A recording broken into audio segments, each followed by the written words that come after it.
Lumabas lang ako para bumili ng maanghang na snack. Pagbalik ko, yakap-yakap ako ng tatay ko at umiiyak ng todo. Maging nagmamadali pa siyang magpatira pa sa akin. Sabi ng tatay, pakiusap na. Ibigay mo na lang ang iyong gising na alaga sa kapatid mo. Nang marinig ko yon, sinampal ko siya ng 2 beses. Dahil ito ay isang mundo ng mga alaga. Bawat tao na umabot ng 18 taong gulang ay maaaring gisingin ang kanilang alaga. Nagising ako sa epikong kalidad ng malalim na halimaw. Ngunit ang kapatid ko ay nagising sa isang walang silbing bulateng. Ngunit dahil sa kapatid ko ay nakasama na ang isang bilyonaryang babae mula pagkabata. Kapag lumaki siya at pumasok sa pamilya, makakasama ng aking mga magulang ang pagsikat. Kaya't inutusan ako ng aking ama na bawiin ang kasunduan para sa kapatid ko. Kung hindi, putulin ang ugnayan. Nang marinig ko ito, naisip kong agad na tumanggi. Sa kabila ng lahat, basta't hindi pumayag ang mahiwagang ahas. Maghahanap ako ng paraan para dalhin ito palayo. Ngunit hindi ko inasahan na ang mahiwagang ahas ay lalapit sa aking kapatid at susuko. Ito ay isang marangal na ahas dagat. Tanging ang kapatid ko na isang lalaking malapit nang makahanap ng mayamang babae ang makakapag-alaga dito. Tungkol sa akin na isang mahirap na amo, nais lamang nitong sabihin na kung hindi ko kayang alagaan, dapat na akong umalis. Nang makita ko ito, napuno ako ng galit at natawa. Dahil gusto niyo lahat. Ako na mismo ang magbibigay sa inyo. Sa lakas ng aking palad, biglang punitin ang kadena ng kasunduan. Biglang sumabog ang matinding kirot sa aking isipan. Dapat niyong malaman na ang pagbagsak ng kadena ng kasunduan ay may pangmatagalang pinsala. Pero ang traidor na nagbitiw sa kanyang Panginoon, mas mabuti nang hindi na lang siya narito.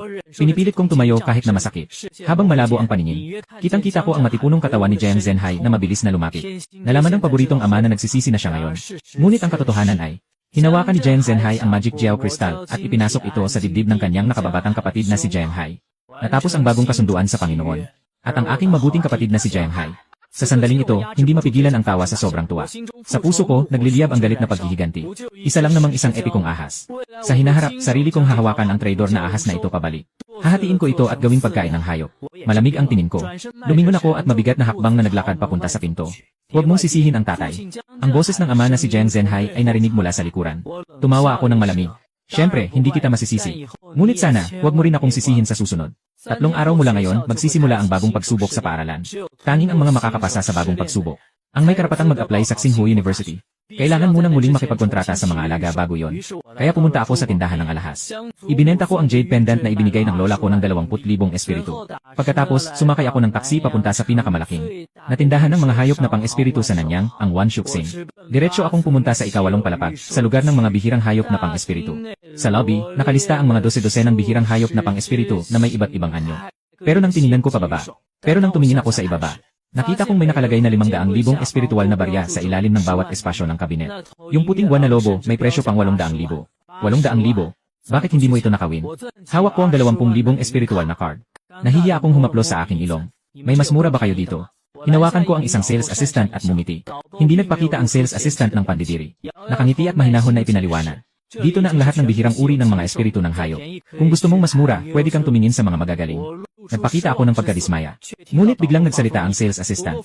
Pero sa imbakan sa basement ng negatibong isang palapag, may mga sirang produkto. Mas mura ang presyo nito. Ngunit tiyak na mas mababa ang kalidad nito. Dalhin mo ako para makita. Sabi ko ng matatag. Para sa akin na may 20,000 espiritual na barya. Ito na ang tanging pagkakataon. Sumunod ako sa tagapagbenta sa ibabang palapag. Dito, mahamog at malamig ang hangin. Ang mga kalawangin na bakal na kulungan ay nakakalat ng walang kaayusan. Nagtutungo ako sa pagitan ng mga bakal na kulungan, sinisilip ang mga hayop dito. Tiyak na wala pa rin sila. Medyo nadismaya na ako. Ngunit biglang nakakita ako sa isang sulok ng isang kulungan. Sinuong ko lang ng mabilis. Napuno ng napakaraming impormasyon ang paningin ko na halos sumabog. Mabilis akong lumapit. Nakita ko na nasa loob ng kulungan ay isang maliit na pagong nakasya sa palad ko. Nakita ng maliit na pagong ang dumarating. At nahirapang itaas ang ulo. Habang nakikipagtinginan sa mga mata nito, nakita ko ang matinding pagmamakaawa sa kanyang puso. Pangalan, balyana ng tubig. Bihirang kakayahan. Evolusyon, epikong mahiwagang pagong. Ruta ng pagsasama. Ating ancestral armor turtle. Fusion Path 2. Legendary Abyss River Sacred Turtle. Sa buong 26 na fusion paths, humina ako ng malalim. Ito ang pinakamaraming fusion paths na nakita ko sa isang beast. Sandali lang. Bigla akong napaatras. Nakatitig ang mga mata sa huling ruta. Legendary Ice Shattering Bone Cold Suanwu. Ito ba ang Suanwu na iniisip ko na alama? Medyo nauuhaw ako. Inilabas ko ang kamay at dahan-dahang hinaplos ang basag na shell ng pagong. Muling bumabalik sa isip ko ang ngiti ng kapatid. At ang malamig na pagwawalang bahala ng ama. Parang naramdaman ko ang aking pagnanasa sa paghihiganti. May mga paltos at kirot sa vault ng maliit na ibon turtle sa kanyang kabibe. Ako'y napalingon. Bigla kong napansin na ang dilim ng dumi ay nagbabalik ng anino ng demonyong buwaya. Pagkatapos ay itinulak ito ng maliit na turtle gamit ang kanyang mga paa. Punong-puno ng paghanga ang aking mga mata. Kung ganoon, gamitin natin ang demonyong buwaya mula sa dagat at ilog bilang unang hakbang para sa Xuanwu. Tungkol naman sa pagsasama-sama ng mga espiritu, ang malamig na tubig na ahas. Napakaswerteng pagkakataon. Sa ilalim ng bodega ng Wan Shuxing ay may isang deformed na cold water snake. Maingat kong kinuha ang maliit na pagong mula sa kalawangin na kulungan ng bakal. At pumunta sa harap ng kulungan ng cold water snake sa sulok. Maingat kong inalis ang cold water snake. Kailangan mo lang ang dalawang ito. Nakita ng sales assistant na determinado ako at hindi na siya nagdagdag ng salita. Mabuting customer. Sundin na lang natin sa presyo ng material. Isang piraso ay kailangan ng 5 pondo ng espiritu. 5,000 ay nasa loob ng kaya kong bayaran. Ngayon, gusto kong agad na dalhin ang maliit na kasama pabalik. Kinuha ang espiritu card at ginastos agad ang 10,000 espiritu. Mas masaya ang ngiti ng sales assistant. Binalik niya ako sa taas ng Wan Shuhang. Huwag mag-alala. May 100,000 pa dito. Tulungan mo akong kunin ang 3 materyales. Haharangin ko ang sales assistant na alis. Sabihin mo sa kanya ang pangalan ng mga materyales na kailangan para sa fusion. Pag umalis na ang sales assistant.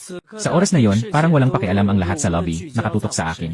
Tingnan mo, binili pa niya ang 2 may kapansanan na mag-aalaga. Sira ulo na siguro siya. Bakit ka binibili ng ganitong mga hayop? Para maging pabigat lang ba, hahaha? Yung masasakit na salita pumapasok sa tenga. Yung maliit na pagong at maliit na ahas sa palad ay nakayuko. Dahil sa hiya at kalungkutan, hindi mapigilan ang kanilang pag-iyak. Nararamdaman ko ang panginginig na nanggagaling sa palad ko. Tumingin ng malamig sa mga taong nagsasalita ng masama. Huwag mong pansinin ang mga yan. Hindi kayo isang pabigat. Dahil kayo ang pinili ko, kayo ang pinakamaganda sa mundo. Ang 2 maliit na nilalang ay puno ng hindi makapaniwala sa kanilang mga mata. Nang marinig ito, maingat nilang itinaas ang kanilang nakatungong mga ulo. Ang mga maliit na nilalang sa aking palad ay tiyak na tumango. Walang ibang makikialam sa aking mga alaga. Dumating ang nagbabantay at mabilis na ibinigay sa akin ang 3 kahon. Nagamit ko na ang mga materyales na kailangan para sa pagsasama at naubos ang natitirang 100,000 espiritual na barya. Ngayon, mas malinis ang bulsa ko kaysa sa mukha ko. Pagkatapos kong kunin ang materyales, diretso akong umalis sa Wan Shuxing at bumalik sa hotel. Isinara ko ang mga kurtina ng kwarto. Hindi ko alam kung ano ang mangyayari sa proseso ng pagsasanib. Ang ganitong mga bagay na sumasalungat sa kaalaman ay hindi dapat malaman ng iba. Susunod, palakasin ko kayo. Maaaring may kaunting sakit sa proseso. Kung hindi nyo na kaya, tawagin nyo ako. Mag-iisip ako ng paraan para huminto. 2 maliit na ulo ang tumango. Sa kanilang isip, nangako silang kahit masaktan ay tiisin. Kailangan nilang maging malakas para protektahan ang kanilang mabait na amo. Binuksan ko ang 3 kahon at kinuha ang mga materyales na kailangan para sa pagsasanib. Lalim ng libingan, tubig ng heads at buhol ng puso. Magsisimula na ako. Napakamaayos ng proseso ng pagsasanib. Sa huli, kahit na ang 2 maliit na nilalang ay nawalan ng malay dahil sa sakit, hindi pa rin sila sumigaw. Tumingin ako sa mga maliit na nilalang na puno ng awa. Sa susunod, huwag kayong maging masyadong matalino. Kahit na hindi kayo lumakas, alagaan ko kayo. Biglang may isang gintong sinag ng liwanag na bumabalot sa mga maliit na nilalang. Biglang sumabog sa silid. Ang di nakikitang alon ay tumagos sa mga pader at umabot sa langit. Ang liwanag ay nagniningning na parang maliit na araw. Ngunit mabuti na lang ay lahat ng siwang sa silid ay naipit. Walang nakapansin sa iba pang tao. Sa tahanan ng pinuno ng Nanyang, ang pinuno na si Sutinglan ay kasalukuyang nag-uusap tungkol sa bagay na may kinalaman sa bagong pumutok na puwang sa Nanyang. Matagal nang nakakaabala ito. Naghahanda na siyang magsalita. Biglang may isang malakas na ingay. Ang buong mesa ay pumutok sa isang bita. Biglang napatitig si Sutinglan. Tumingin siya sa labas ng bintana papunta sa lungsod. Hindi pa niya kailanman nakita ang ganitong banal na gintong enerhiya. At ang tanging 2 posibleng dahilan kung bakit ito lumalabas ay bumukas ang isang napakalakas na butas sa ilalim ng mundo. O kaya'y may lumalabas na isang legendary na unang espiritu. Pero agad niyang tinanggihan yung huli. Walang naririnig na tungkol sa legendary na unang espiritu sa loob ng halos 1,000 taon. Paano kaya siya biglang lumitaw sa Nanyang City? May seryosong ekspresyon siya. Agad niyang inutos na imbestigahan ang lahat ng butas sa ilalim ng mundo sa paligid ng Nanyang City. Samantala, sa loob ng kwarto ng hotel, nakita ko na naglaho ang liwanag ng ginto. Agad kong sinuri ang kalagayan ng maliit na pagong at ahas. Ngunit natagpuan kong ang 2 maliit na nilalang ay nagbago na. Dati ay kasing laki lamang ng palad ang kanilang shell. Ngayon, ang tubig na pagong ay lumaki ng 2 beses. Halos kasing laki na ng isang palanggana. At ang mga sugat sa kanyang shell ay naayos na. Maging ang ibabaw nito ay natakpan ng isang asul na pattern. Tumingin sa ahas ng malamig na tubig. May lumalabas na maliit na bukol na kulay ginto sa tuktok ng ulo. Umabot din ito ng 1 metro ang haba. Ang itim na buntot ng ahas ay nakalutang sa ibabaw ng shell ng pagong. Ang 2 maliit na nilalang ay parang magkadikit. Tumingin sa maliit na nilalang na natutulog pa. Ako ay bahagyang nakahinga ng maluwag. Masusing tiningnan ang bagong impormasyon ng maliit na nilalang. Pangalan, Yellow, pagsasali ng buto, malamig na Xuanwu. Kakayahan, alamat. Hindi na maaaring pagsamahin. Talagang naging alamat na antas na Xuanwu. Humihigop ako ng malamig na hangin. Hindi mapigilan ang aking pananabik. Alamat na antas. Kakaibang lakas na tanging sa telebisyon ko lang nakita. Talaga bang lumabas ang kwalifikasyon? Ang batang ito ngayon ay hindi maihahambing sa dati kong Abyssal Serpent. Pinipilit kong kalmahin ang tibok ng puso. Ang pagtataksil kagabi ay patuloy na bumabalik sa isip. Ang bagong pagsubok bukas. Giant High. Huwag magalit, bilang kuya, mangungulekta ako ng kaunting interes. Malapit na ang araw ng pagsubok. Siksikan ng tao sa pasukan ng pagsubok ng Nanyang High School. Nag-uusap ang mga estudyante tungkol sa kanilang mga tinawag na halimaw. At naghahanap ng malalakas na kasama sa koponan. Napakalakas ng mga halimaw sa lugar ng pagsubok. Para sa karamihan, ang pagbuo ng koponan ang pinakamainam na pagpipilian. Pagdating ko rito, nakita ko ang isang pamilyar na anyo. Sa mga sandaling ito, si Jianhai ay yakap ang isang kaakit-akit at sexy na babae habang nagkukwentuhan. Siya ang kasintahan ni Lin Yating. Nasa itaas ang Abyssal Dragon. Puno ng mga estudyante sa paligid na gustong makipagkaibigan kay Jianhai. Jian Lauda, ang galing mo talaga. Nakakabuhay ka ng dragon na may epikong kakayahan. Sa pagsubok na ito, tiyak na ikaw ang unang magiging panalo. Lauda, tingnan mo. Iyan ba ang kapatid mo? Isang maliit na kapatid ang nag-uunat ng kamay patungo sa akin sa pasukan. Boss, hindi ba't sinabi mo na ang kapatid mo ay nag-anyaya ng isang walang silbi na gopher? Bakit naging pagong na? Umiti ako ng may pang-asa. Tumingin lang ako ng tahimik. Gusto kong makita kung paano ito ipapaliwanag ng nakababatang kapatid. Naging balisa si Jianhai sa mga titig. Sa oras na ito, si Lin Yating na nasa aking mga bisig ang unang nagsalita. Siguradong itinapon siya ng mall. Yung uri ng basura, ayaw na nga niya. At hindi na siya talaga kuya ni Xiaohai. Mag-ingat kayo sa mga salita niyo sa hinaharap. Hindi siya karapat-dapat sa ganitong basura. Pagkatapos magsalita ni Lin Yating, niyayakap niya ulit si Jianhai. Napailing ako nang hindi mapigilan ang tawa. Ako ang tunay na nakababatang kapatid. Talagang kahanga-hanga ang paraan ng pagbabalik ng sumbat. Kailan ako naging basura na nag-imbita ng mga bulating lupa. Ngunit hindi pa ito ang tamang oras para maghiganti. Kapag pumasok na sa pagsubok, maghahanap ako ng pagkakataon para makuha ang interes. Si Jianhai ay umubo ng malalim. Hawak-hawak ang kamay ni Lin Yating, naglakad siya papunta rito. Bakit mo kailangang hanapin ang basura na ito para sa iyong kamatayan? Umiti ako ng malamig. Jianhai, sayang naman na hindi ka pumasok sa industriya ng entertainment sa galing mo. Ayaw kong makipagtalo sa'yo. Huling payo ko sa'yo. Huminto ako sandali, puno ng pagduduwal ang aking tingin. Ang basura ay basura. Kahit na nagnakaw ka ng mga bagay ng iba. Pagkatapos kong sabihin yon, agad akong lumingon at umalis. Tumingin si Jianhai sa aking likuran, na may matinding galit sa kanyang mga mata. Kahit na naging basura na, naglakas loob pang makipagsabayan sa akin. Kailangan kitang bigyan ng aral.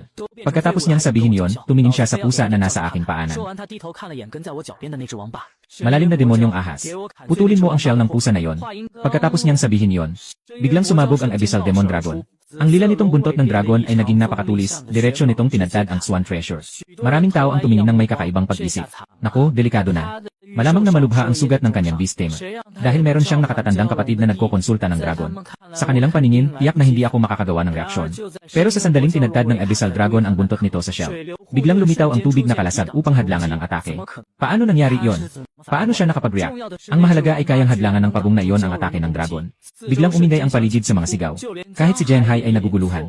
Impossible. Sa mga sandaling iyon, isang mahinang tawa ang pumapasok sa taina ng bawat isa. Tumingin ako ng may pilyang tingin kay Jianhai. Matagal ko nang naisip na tiyak na atake ang inutil kong nakababatang kapatid. Dahil ikaw ang unang umatake, kaya hindi na ako magpapigil. Pagkatapos kong magsalita, sisimulan ko na ang pag-atake gamit si Xuanwu. Pero sa sandaling iyon, tumunog ang kampana. Opisyal lang nagsimula ang pagsubok para sa mga baguhan. Biglang nagsiwian ang lahat ng estudyante sa paligid. Nakangisi ako. Hinawakan ko ang kamay ni Xuanbao para pigilan siyang umatake. Nakuha ni Jianhai ang pagkakataon. Hinawakan ang kamay ni Lin Yating at tumakbo papunta sa pinto. Bago umalis, hindi nakalimutang tumingin pabalik at maghamon. Tanga. Pagpasok mo sa lugar ng pagsubok, tingnan natin kung paano ka mamamatay.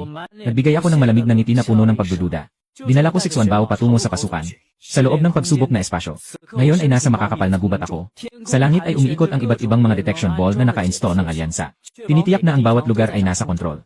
Ayon sa mga patakaran, kailangan kong patayin ang mga halimaw para makakuha ng puntos. Pumasok sa top 1,000 ng buong liga. Tingnan ko, may 3 oras pa bago matapos ang pagsubok. Kailangan kong kumilos agad. Sa pagkakataong ito, tiyak na makukuha natin ang si Xuanbao ang pangalan na ibinigay ko kay Xuanwu. Para maitago ang tunay na pagkatao ni Xuanwu. Tumango si Xuanbao ng mariin, matatag ang tingin. At yung masamang tao kanina, kailangan parusahan ng mabigat. Hinawakan ko ang ulo ni Xuanbao. Dinala ko ito patungo sa kailaliman ng gubat. Hindi nagtagal ay nakatagpo kami ng unang halimaw. Isang higanting lobo na 2 metro ang haba. May balahibong pilak asul. Ang mga panggil nito ay kumikislap ng kuryente. Tinatawag itong Thunder Fang Wolf. Bronze level 2. Ang unang halimaw ay 2 antas. At may katangian pang kidlat. Para sa karamihan, hindi ito magandang palatandaan. Kahit kaunting pag-ingat lang, maaaring mapahamak na. May kumpiyansa ako sa mata ko. Kunin mo siya, Xuanbao. Gamitin ang teritoryo ng Xuanwu. Matagal nang hindi makapaghintay si Xuanbao. Nagsisiga ang apoy ng digmaan sa kanyang puso. Ito ang kanyang unang laban matapos ang pagbabago. Narinig ang utos ng kanyang amo. Isang malalim na asul na alon ang bumalot kay Xuanbao. Diretso siyang tumalon. Madaling naharang ng alon ang mga kidlat ng Thunder Fang Wolf. Kahit na nabasag pa ang 2 pangil nito. Napaurong ang Thunder Fang Wolf at tumama sa puno. Gamitin ang buwan na mistika. Nang marinig ni Xuanbao, bukas ang kanyang bibig at nagbuga ng isang ulap ng asul na mist. Hindi na nakaiwas ang Thunder Fang Wolf at nahulog sa ulap ng mist. Kasabay ng isang nakabibinging sigaw. Nawala ang mist. Sa lupa, tanging isang buo at walang kapintasan na buto ng lobo ang natira. Agad na sumunod. Ang enerhiya ng daan ay umakyat mula sa mga buto ng Thunder Fang Wolf. Pumasok sa katawan ni Xuanbao. Nararamdaman ko ang pagbabago kay Xuanbao. Tinataya kong kailangan lang pumatay ng isa pang pangalawang antas na halimaw. Makakaakyat na si Xuanbao sa pangalawang antas. Ngunit ang pinakanagulat sa akin ay, si Xiao Xuanwu ay gumamit ng isang galaw. At nagawang pumatay ng Thunderfang Wolf ng mas mataas ang antas. Xuanbao, ang galing-galing mo. Hindi ko mapigilang purihin ka. Nakabent down na ako at gustong yakapin si Xuanbao. Ngunit napansin kong umiiyak ang maliit na bata. Naiintindihan ko na. Sobrang excited ng maliit na bata. Noong nasa madilim na underground ng Wan Shuhang, nandoon siya ng matagal. Tinitiis ang iba't ibang pang-aapi at pangalay. Ngayon, sa wakas ay nakalabas na. Ang malaking pakiramdam ng pagkakaiba ay sa wakas ay nailabas na. Hinaplos ko ang ulo ni Xuanbao. Bumulong ako sa kanyang tainga upang aliwin. Hindi na maulit ang mga ganitong araw. Kayo ay tiyak na magiging pinakamalakas na mga alaga sa mundo. Ang dalawang munting nilalang ay tumango ng mabigat. Luha na dumaloy sa pisngi. Nangakong sa susunod ay ipaglalaban hanggang kamatayan ang kanyang amo. Pagkatapos makabangon si Xuanbao, magpapatuloy kaming maghanap ng biktima sa kagubatan.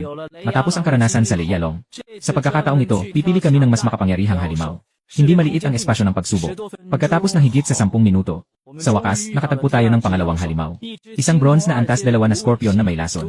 Bagamat ang scorpion na may lason ay isang halimaw na may katangian ng lason, hindi ito maihahambing sa antas ni Xuanbao. Sa loob ng ilang segundo, naging buto na lamang ito.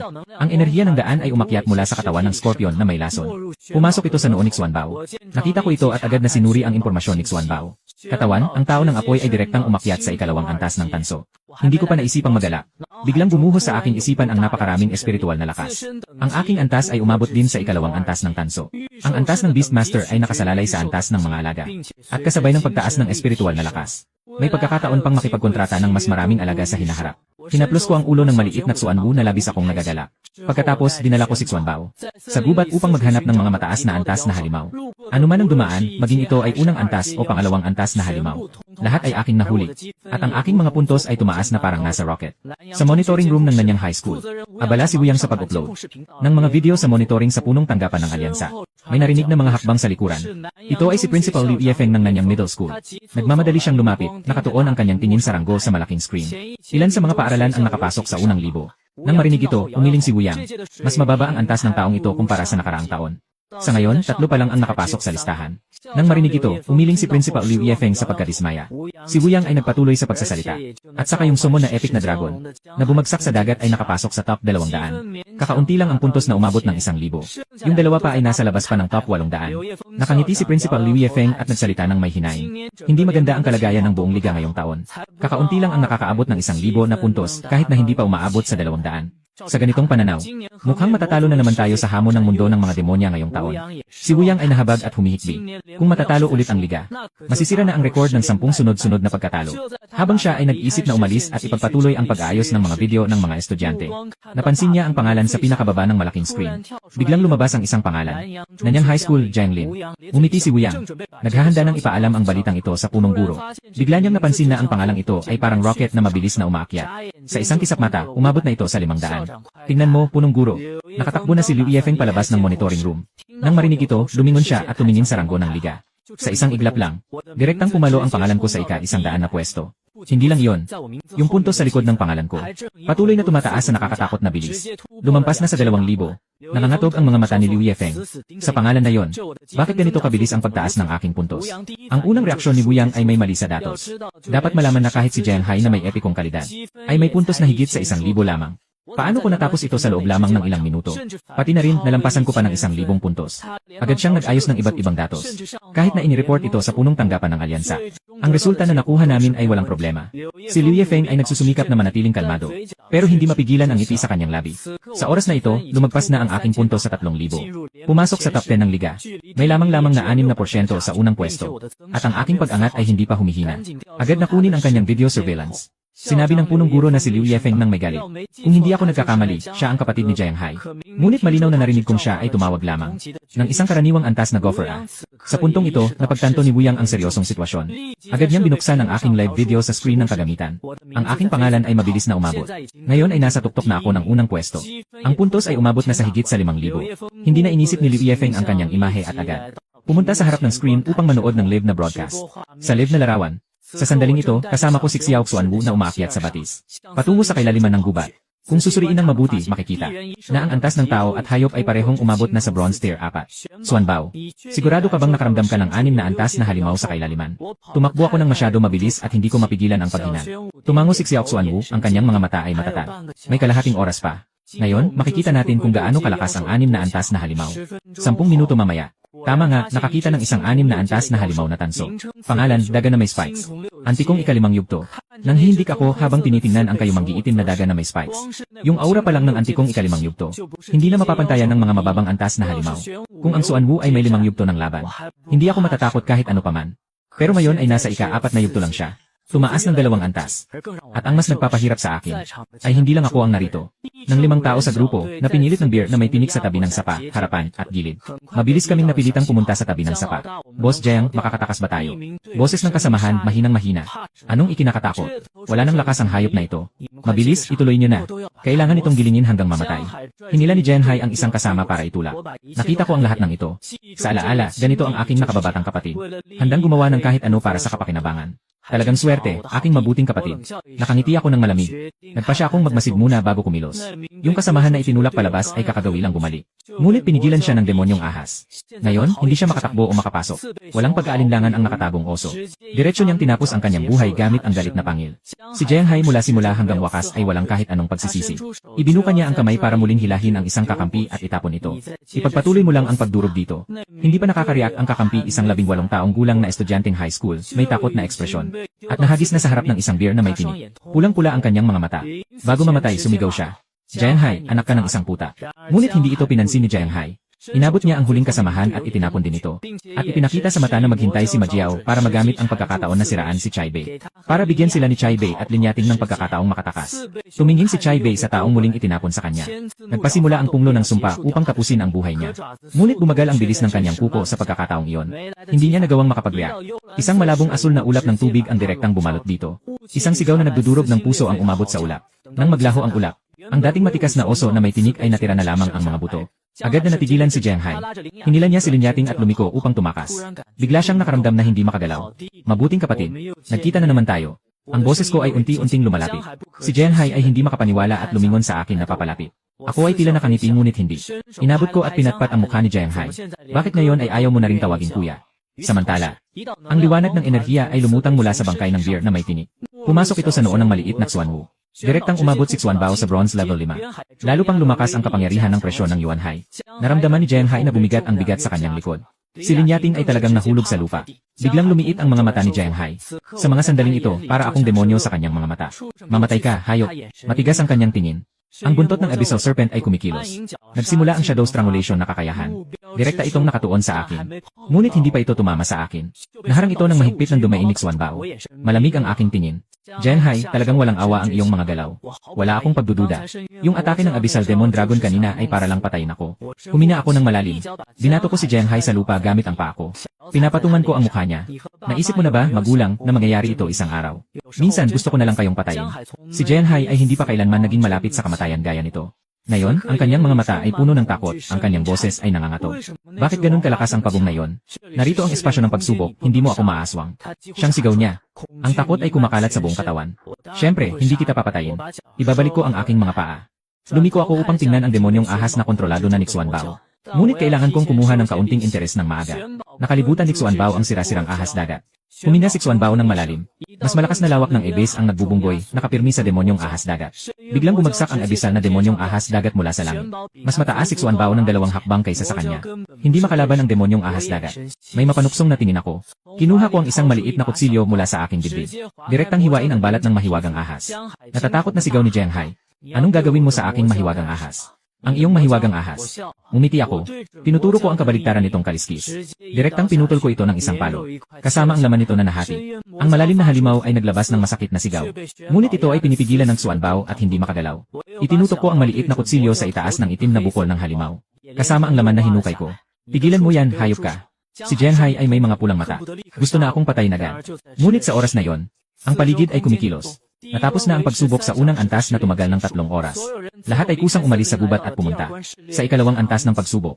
Samantala, sa loob ng monitoring room, si Liu Yefeng ay humihingal ng malamig. Ang kanyang mga mata ay nakatutok sa huling imahe na naitala, puno ng paghanga. Ang batang ito ay talagang matindi. Si Wu Yang ay nag-upload din ng pinakabagong video material sa punong tanggapan ng liga. Ang datos ng ranggo ng pagsubok ay sa wakas ay umabot sa 30 puntos. Pangalawa si Nanyang, mula sa Nanyang High School, si Jiang Lin, 24,030 puntos. Walang iba kundi 860 puntos, 24,030 puntos. At ang pangalawang si Suxiao Xiao sa ilalim ko ay may tanging 2,600 na puntos. Si Liu Yifeng ay nakatingin sa pangalan sa itaas ng screen at bumibilis ang tibok ng puso. Si Nanyang City ang nagbigay ng kauna-unahang na level sa buong liga. Gaano na siya katagal hindi nakaramdam ng ganitong kasiyahan? Hindi pa siya nakabawi sa pagkagulat. Direktang binuksan ng marahas na si Rui ang pintuan ng surveillance room. Pumasok sila kanang lungsod, si Su Tinglan na may matapang na aura. Nang makita si Liu Yifeng, agad siyang nagtatanong. Ano ba talaga ang nangyari kay Principal Liu Jianlin? Sobrang dami na ng tawag mula sa headquarters ng Alliance na kailangang sagutin ko. Ngumingiti si Liu Yifeng habang tumutugon ng may pagdadalamhati. Sabihin mo ang buong pangyayari. Sa huli, ituro ang nakapirming imahe sa monitor. Ito ang halimaw. Hindi ko pa ito nakita sa mahigit 60 taon. Tumingin si Su Tinglan sa Xuanbao sa screen. Sinasabi mo na itong pagbuo ng pagong at itim na ahas. Ang pumatay sa asong may tinik.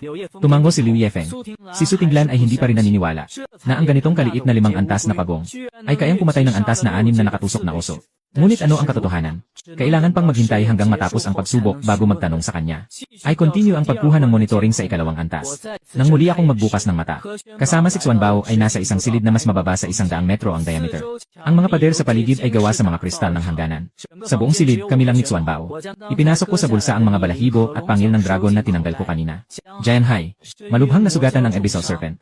Mukhang wala ka ng pagkakataon na makapasok sa Xinghu University. Nang maisip ko ito, umiti ako ng kaunti. Ang ikalawang yugto ay hindi na tungkol sa paghahanap at pagpatay ng mga halimaw para makakuha ng puntos. Sa halip, tinitingnan kung gaano katagal makaliligtas ang bawat estudyante sa ilalim ng pag-atake ng puppet. At ang puntos ay tataas habang mas matagal silang nakaligtas. Matapos akong makatatag, bubukas ang pinto ng silid. Papasok ang isang puppet ng pagsubok na gawa sa rock steel. Antas ng bronze, ikalawang yugto. Pagpasok ng puppet ng pagsubok, hindi ito tumigil. Direktang nilampasan nito ang Xuanbao at tinutukan ako. Si Xuanbao atakihin siya. Narinig ni Xuanbao ang utos. Una, binawasan ng bigat ng dagat ang kanyang bilis. Pagkatapos, ginamit ang Taing Xuan Fog. Diretsong pinababa ang test trial puppet sa pagiging Iron Water. Nakatingin ako sa bakal na nasa loob ng 5 metro mula sa akin. Humina ako ng malalim sa malamig na hangin. Ito ang pagkakaiba sa ikalawang antas. Ang prioridad ng mga puppet sa pagsubok ay ang target na atake. Hindi ang mga hayop kundi ang tagapangalaga ng mga hayop. Nang mapagtanto ko ito, agad akong nagtago sa likod ng Xuanbao. Ngayon kahit na ako ay nasa bronze level 5, wala akong pinagkaiba sa karaniwang tao. Tanging kapag ang tagapangalaga ng mga hayop ay umabot sa diamond. Doon lamang sila makakapag-activate ng kanilang natatanging kakayahan. At bago ito, wala itong pagkakaiba sa mga ordinaryong tao. Sa oras na ito, muling bumukas ang batong pinto ng silid. Lumabas ang isang mas makapangyarihang pagsubok na puppet. Kusang naglagay si Xuanbao ng isang layer ng Xuanwu domain sa akin, upang protektahan ako mula sa atake. Ang bagong pagsubok na puppet ay iba sa nakaraan. Ito ay ginawa mula sa apoy na bato. Mas mataas na ang antas mo ngayon. Pangalan, pagsubok na sunog na golem. Antas, bronze tier 3. Pagpasok ng golem sa pagsubok, walang pagkakataon na makapag-react, itinaas ang kaliwang braso at tinutok ako. 3 beses na pinaputok ang apoy na bala.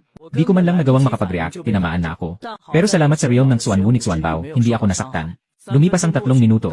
Nang mapatay na ang mga pagsubok na ginoo sa tanso na antas 5. Doon lamang nagbago ang mga bagong ginoo. Lumapit ako sa pader. Nakatingin sa 2 bagong pagsubok na ginoo na pumasok mula sa batong pintuan. Pagsubok na kahoy na ginoo at pagsubok na lupa na ginoo. Pareho silang antas tanso 5. Susunod ay kailangan ng mag-ipon ng bilang.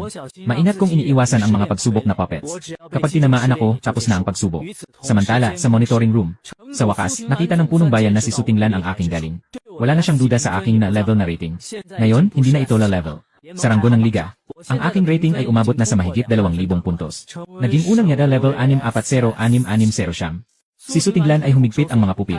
Nakatingin siya ng tulala sa pangalan sa screen. Ilang taon nang walang na-level sa Starfire Alliance. 1,000 o 2,000 taon. Sa pagsubok na espasyo, nakapasa na naman ako sa mekanikal na pagsusulit. Sa kasalukuyan, nakaligtas na ako ng higit sa 9 na minuto. Pero ngayon, hindi ko na kayang magtagal ng matagal. Sa silid ay may 10 bronze na antas 5 na. Na mga test puppet na biglang nagbago. Nakita kong ang mga puso ng 10 puppet ay nag-umapaw sa pag-ikot. Iba't ibang katangian ang naghalo-halo. Sa huli, nagtagumpay silang magsanib at naging 5 metro. Napakalaking makulay na composite puppet. Pwede palang ganito. May kakaibang ekspresyon ako. Ang antas ng higanteng komplikadong puppet ay dapat umabot sa silver level. Kahit gaano pa kalakas ang Xuanbao, hindi niya kayang lampasan ang ganitong antas. Tulad ng inaasahan, sa huli ay umalis ang 2 tao na may panghihinayang. At ang oras ng kanilang pagkatagal ay eksaktong umabot sa 1,000 segundo. Ang puntos ay sa wakas umabot sa 3,000 marka. Pagsusuri, yari na antas. Si Su Tinglan ay labis na nagulat at hindi makapagsalita. Hindi pa niya narinig ang nais na rating. Pati na ang buong liwanag na Alliance. Sa loob ng libu-libong taon, hindi pa nagkaroon ng 30,000 puntos. Noong una, ginawa ng Alliance ang bagong trial para sa mga baguhan. Nang itakda ang threshold na ito, hindi nila inisip na may makakabreak nito balang araw. Dahil para maputol ang threshold na ito, ang mga summon beast na kailangan para makabreak ay dapat ay legendary level o mas mataas. Hindi pa ito maaaring maging karaniwang antas ng alamat. Biglang naisip ni Su Tinglan, nakahapon ay nagkaroon ng malakas na alon sa lungsod ng Nanyang. Noong panahong iyon, nagduda siyang may bagong puwang mula sa ibang mundo na lumitaw. Ngunit ngayon parang nahanap na niya ang sagot. Kasabay nito, umalis ako kasama si Xuan Bao mula sa espasyo ng pagsubok. At bumalik sa pasukan ng bagong manlalaro na pagsubok. Umalis na ang iba pagkatapos ng ikalawang pagsubok. Kakaunti na lang ang natira dito. Ngunit kakabalik ko lang sa pasukan ng pagsubok. Mula sa likuran, narinig ko ang nakakapangilabot na sigaw. Gusto kong mamatay ka. Nalaman kong nasugatan si Jiang Hai sa ilalim ng halimaw. Sa ikalawang pagsubok, hindi siya nakatagal ng 3 segundo at natanggal. Naghintay siya sa pasukan para sa aking pagbabalik. At ang kanyang marka ay bumagsak sa labas ng 1,000 ranggo. Nawala ang kwalifikasyon para mag-enroll sa Tsinghua University. Si Jiang Hai ay may pulang-pulang mga mata. Kinuha niya ang isang kutsilyo at diretsong tumakbo patungo sa akin. Tumawa ako ng malamig. Kinuha ko ang isang maliit na kutsilyo at dahan-dahang inangat ito. At naitapon ko ang kutsilyo. Pinakamabuti kong kilala ang kakayahan ng kapatid na ito. Aking mabuting kapatid. Sobrang walang silbi mo. Nahulog si Jiang Hai sa lupa. Nang marinig ito, nagalit siya at muling gustong lumapit. Sa oras na yon, biglang lumitaw ang 12-12 ng mga tauhan at humarang kay Jiang Hai. At pinalibutan din ako. Ang pinuno ng mga tauhan ay seryosong tumingin sa akin. Inutusan ka ng punong guro na pumunta sa monitoring room. Napatigil ako sandali. Mukhang nasa trial space tayo. At nakakuha na ng pansin ng principal dahil dito. Pero hindi ko pa alam ang score ko ngayon. Umiti ako ng kaunti. Sa harap ng mga staff. Unti-unting nawala sa harap ng entrance ng trial. Bago umalis, napalingon ako. Tumingin siya ng malamig sa nakahiga na si Jiang Hai. Dapat kang magpasalamat. Kung hindi dahil sa pagbabawal ng pagsubok na pumatay. Matagal nang malamig ang iyong bangkay. Pagkatapos sabihin ito, umalis ako ng walang paglingon. Si Jiang Hai ay may mga pulang ugat sa kanyang mga mata. Tumingin sa aking unti-unting nawawalang likuran. Nais na sana niyang durugin ang aking katawan sa libu-libong piraso. Nakahiga ang Abyssal Dragon sa tabi. Mula sa kanyang hininga, makikita na sobrang seryoso ang kanyang mga sugat. Sa kabila ng lahat, ang hinukay ko ay ang pinaka mahalagang reverse scale at simula ng Dragon Horn. Mahigpit na hinawakan ni Linyating ang kamay ni Jiang Hai. Xiao Hai, sumama ka sa akin. Babalik ako para hanapin ang pinakamagaling na therapist para sa iyo. Nakatitig si Jiang Hai na may madilim na mukha at hindi nagpakita ng reaksyon. Dahan na ang luha na may dugo ay dahan-dahang dumudulas mula sa mata. Matagal na bago niya mailabas ang 4 na salita mula sa bibig. Tulong, Yating. Ngumiti si Linyating. Mag-alala ka, Xiao Hai. Bago ang pagsusulit sa Starfire University. Ako, si Lin, ay titiyakin na siya ay mawawala magpakailan paman. Sa oras na yon, muling nagising ang Abyssal Demon Dragon. Ang purpura at itim na mga mata ay nakatitig sa aking umalis na likuran na puno ng puot. Puot sa akin na may paraan upang maging mas malakas. Bakit hindi ito sinabi ng mas maaga? Kung gayon, hindi ito pipili ng walang silbi na Jiang Hai. Puot sa akin na tila wala akong pakialam sa nakaraang pagkakaibigan. Malupit na inalis ang kanyang mga balahibo at mga sungay. Samantala, sa monitoring room ng Nanyang High School, dinala ako dito sa ilalim ng patnubay ng mga tauhan. Lumapit si Principal Liu Yefeng at itinuro ang isang maganda at matapang na babae habang ipinakikilala niya ito. Siya ang tagapamahala ng Nanyang City, si Su Tinglan. Tumingin din siya sa isang kalalakihan na nasa katandaan. Mas naging magalang ang kanyang ekspresyon. Ito ang Chief Inspector na ipinadala mula sa rehiyon ng militar. Si Lord Su Zian, na responsable sa pagtiyak na patas ang mga pagsubok sa bawat lungsod para sa mga baguhan. Biglang lumiit ang aking mga mata. Ang pangalang ito ay kilalang kilala sa buong alyansa ng Tsinghua. Dahil si Su Zian ay hindi lang isang banal na tagapagsanay ng mga alagang hayop. Noong 10 taon na ang nakalipas sa mundo ng lahi ng Yalong, nakuha niya ang unang pwesto sa hamon. Agad akong nagbigay galang na may kasabikan. Magandang araw, punong lungsod. Magandang araw, punong guro. Bahagyang tumango si Su Zian, na nakangiti habang tinutulungan akong bumangon. Ang pangalan mo ay uminay sa buong militar. Tama, hindi pa kita na-congratulate. Binabati kita sa pagkakakuha mo ng unang pwesto sa buong liga. Nakuha mo ang nariting. Kabuang puntos ay higit sa 3,000. Unang pwesto sa buong liga. Ako'y bahagyang nagulat. Ang resulta ay lubos na lampas sa aking inaasahan. Hindi ko akalain na masisira ko ang rekord ng liga. Pinausob ni Su Zian ang aking balikat. Dahil ang mga mataas na opisyal ng liga at militar ay nag-umapaw na sa balita. Ganun ba ka-exaggerate? Hinaplos ko ang aking ulo at ngumiti ng nahihiya. Ngunit kailangan kitang sabihin. Maraming malalaking puwersa ang may galit sa iyo sa likod ng mga eksena. Dahil ikaw ang kauna-unahang yes na anta sa kasaysayan ng alyansa. Biglang naging seryoso ang ekspresyon ni Su Zian. Saan mo nakuha ang legendary na simulaing beast na ito? Nang marinig ko ito, biglang tumalon ang puso ko. Nakita ni Su Zian ito. Pero tama lang. Si Su Zian ay isang holy level beast master. Kung hindi mo makita ang alamat ng Xuan Bao, ang antas ng kakayahan ay talagang nakakagulat. Agad kong inayos ang aking ekspresyon. Si Xuan Bao ay nakita ko habang nag-igib ng mga ligaw na gulay sa timog na suburb. Nakahiga ito sa tabi ng ilog, nawawalan ng malay. Nang makita ko ito, may mga alon ng espasyo sa paligid. Mga alon ng espasyo. Hindi ba't ito ay isang piraso ng puwang? Biglang sumulpot sa isip ni Su Zian ang pangalang ito. Mayroong 2 uri ng bitak sa mundong ito, na tinatawag na bitak ng mundo at bitak ng submundo. Ang bitak ng mundo ay nag-ugnay sa isang napakalaking buo na mundo, na may napakaayos na mga alituntunin. Halimbawa, ang mundo ng Yalong at ang mundo ng mga demonyo na mag-umpisa ng digmaan ngayong taon. At ang mga mundong ito ay kadalasang kaaway ng sangkatauhan, na tuwirang nag-isip na sakupin ang alyansa. Kaya't ginamit ng alyansa ang pinakamataas na lakas ng labanan upang ilipat ang 36 na piraso ng mundo sa labas ng hangganan ng digmaan sa pader ng bansa. Samantalang ang mga piraso ng susunod na mundo ay nakakonekta sa mga hindi kumpletong maliit na lihim na lugar. Mga mataas na antas at mataas na kalidad na lihim na lugar na maaari pang magsilbing pusta sa hamon ng mundo. Nakarinig ka ba sa aking paliwanag? Ang reaksyon ni Xuzian ay may kalidad na alamat ng isang submundong bitak na lumitaw. Ang ganitong antas ng submundong bitak ay maaaring ituring na estratehikong yaman. Nakita ko ang ekspresyon ni Xuzian at nagpatuloy sa pagpapaliwanag. Ngunit ang pag-alon ng espasyo ay lumitaw at nawala sa loob ng ilang segundo. Nakita kong walang panganib kaya tumakbo ako at nakuha ko ang Xuanbao. Hinawakan ko ang Xuanbao. Si Xuanbao ay malapit din. Nang marinig ito, nagbago ang tingin ni Xuzian at naging malumbay. Agad niyang nahulaan na nagsisinungaling ako. Pero kung nagsisinungaling na. Wala naman talaga siyang inaasahang makakuha ng sagot. Matalino ka. Hindi na ako magpapaligoy-ligoy. Inilihis ni Xuzian ang usapan at hindi na tumutok sa pinagmulan ni Xuanbao. Ang pangunahing layunin ng pagdating ko ngayon ay iulat ang iyong tunay na sitwasyon sa punong himpilan. Pangalawa, ako ay kumakatawan sa militar. May isang mahalagang bagay na kailangan mong tulungan na may kinalaman sa hamon ng mundo ngayong taon. Nang marinig ito, nagkunot ang aking noo. Hamon ng mundo. Hindi na nagsalita si Xuzian. Sumulyap ako kay Sutinglan sa tabi. Agad na naintindihan ni Sutinglan ang pinuno ng lungsod. Magalang niyang inakay sina Liu Yefeng at Wuyang palabas. Sa sandaling ito, kami na lang ni Xuzian ang natira sa loob ng monitoring room. Iwinagayway ni Xuzian ang kanyang kamay at agad na naglabas ng soundproof shield. Napakahalaga ng bagay na ito. Hindi ito dapat kumalat. Seryoso ang mukha ni Xuzian. Dapat mong malaman, ang kalaban sa hamon ng liga ngayong taon ay ang mundo ng mga demonyo. Malakas ang mga demonyo, lalo na sa mga atake sa isip. Napakababa ng tsansa ng liga na manalo laban sa kanila. Tumango ako. Nakita ko na ang balita tungkol sa hamon sa mundo sa internet dati. Noong panahong iyon, nag-click si Xuzian sa isang code. Ipinapakita ang mapa ng hangganan ng alyansa. Dapat mong malaman na ang alyansa ay may 9 na sunod-sunod na pagkatalo. Kung matatalo ulit ngayong taon, alam mo ba kung ano ang ibig sabihin ng 10 sunod-sunod na pagkatalo? Bigla siyang lumingon, seryoso ang ekspresyon habang nakatingin sa akin. Ibig sabihin, kailangang isuko ng alyansa ang teritoryo. Nang marinig ito, humina ako ng malalim. Hindi ko akalain na umabot na ang alyansa sa ganitong sitwasyon. Walang naging halimbawa sa kasaysayan ng pagsuko ng teritoryo. Tumindala si Xuzian at pumikit. Ang pinakamababang teritoryong maaring isuko ay isang lungsod. At dapat kasama ang mga katutubo. Ano ang mangyayari sa mga taong ito kapag nasuko? Nagpakita si Xuzian ng mapait na ngiti. Ang pinakamainam na resulta ay mabilis na mamatay. Kung hindi, ang mga hayop na iyon ay makakakuha ng lahat ng bagay. Biglang sumikip ang aking mga pupil. Sobrang nakakatakot. Dapat malaman na ang isang lungsod ay may hindi bababa sa 5 milyon na populasyon. Kaya sa hamon na ito sa mundo ng mga demonyo, hindi tayo dapat mabigo. Seryosong tumango ako. Kahit na ilang araw pa lang ako dito. Pero ang pakiramdam ng alyansa ay katulad ng sa nakaraang buhay ko sa Dragon Kingdom. Talagang ayaw ko at hindi ko gustong mangyari ang ganitong resulta. Sa oras na ito, pinalaki ni Xuzian ang mapa. Ang pinakamalakas na kalamangan ng Succubus ay ang mental na pag-atake. At ito ang aming kahinaan. Kaya kailangan naming makahanap ng paraan para mapantayan ang mental na pag-atake. Itinuturo ni Xuzian ang mapa. Sa maliit na highlight malapit sa Great Wall, ang mga dekalidad na bakal na nagmumula sa bitak ng submundong ito ay makakapagpawala ng mga mental na atake ng pang-aki.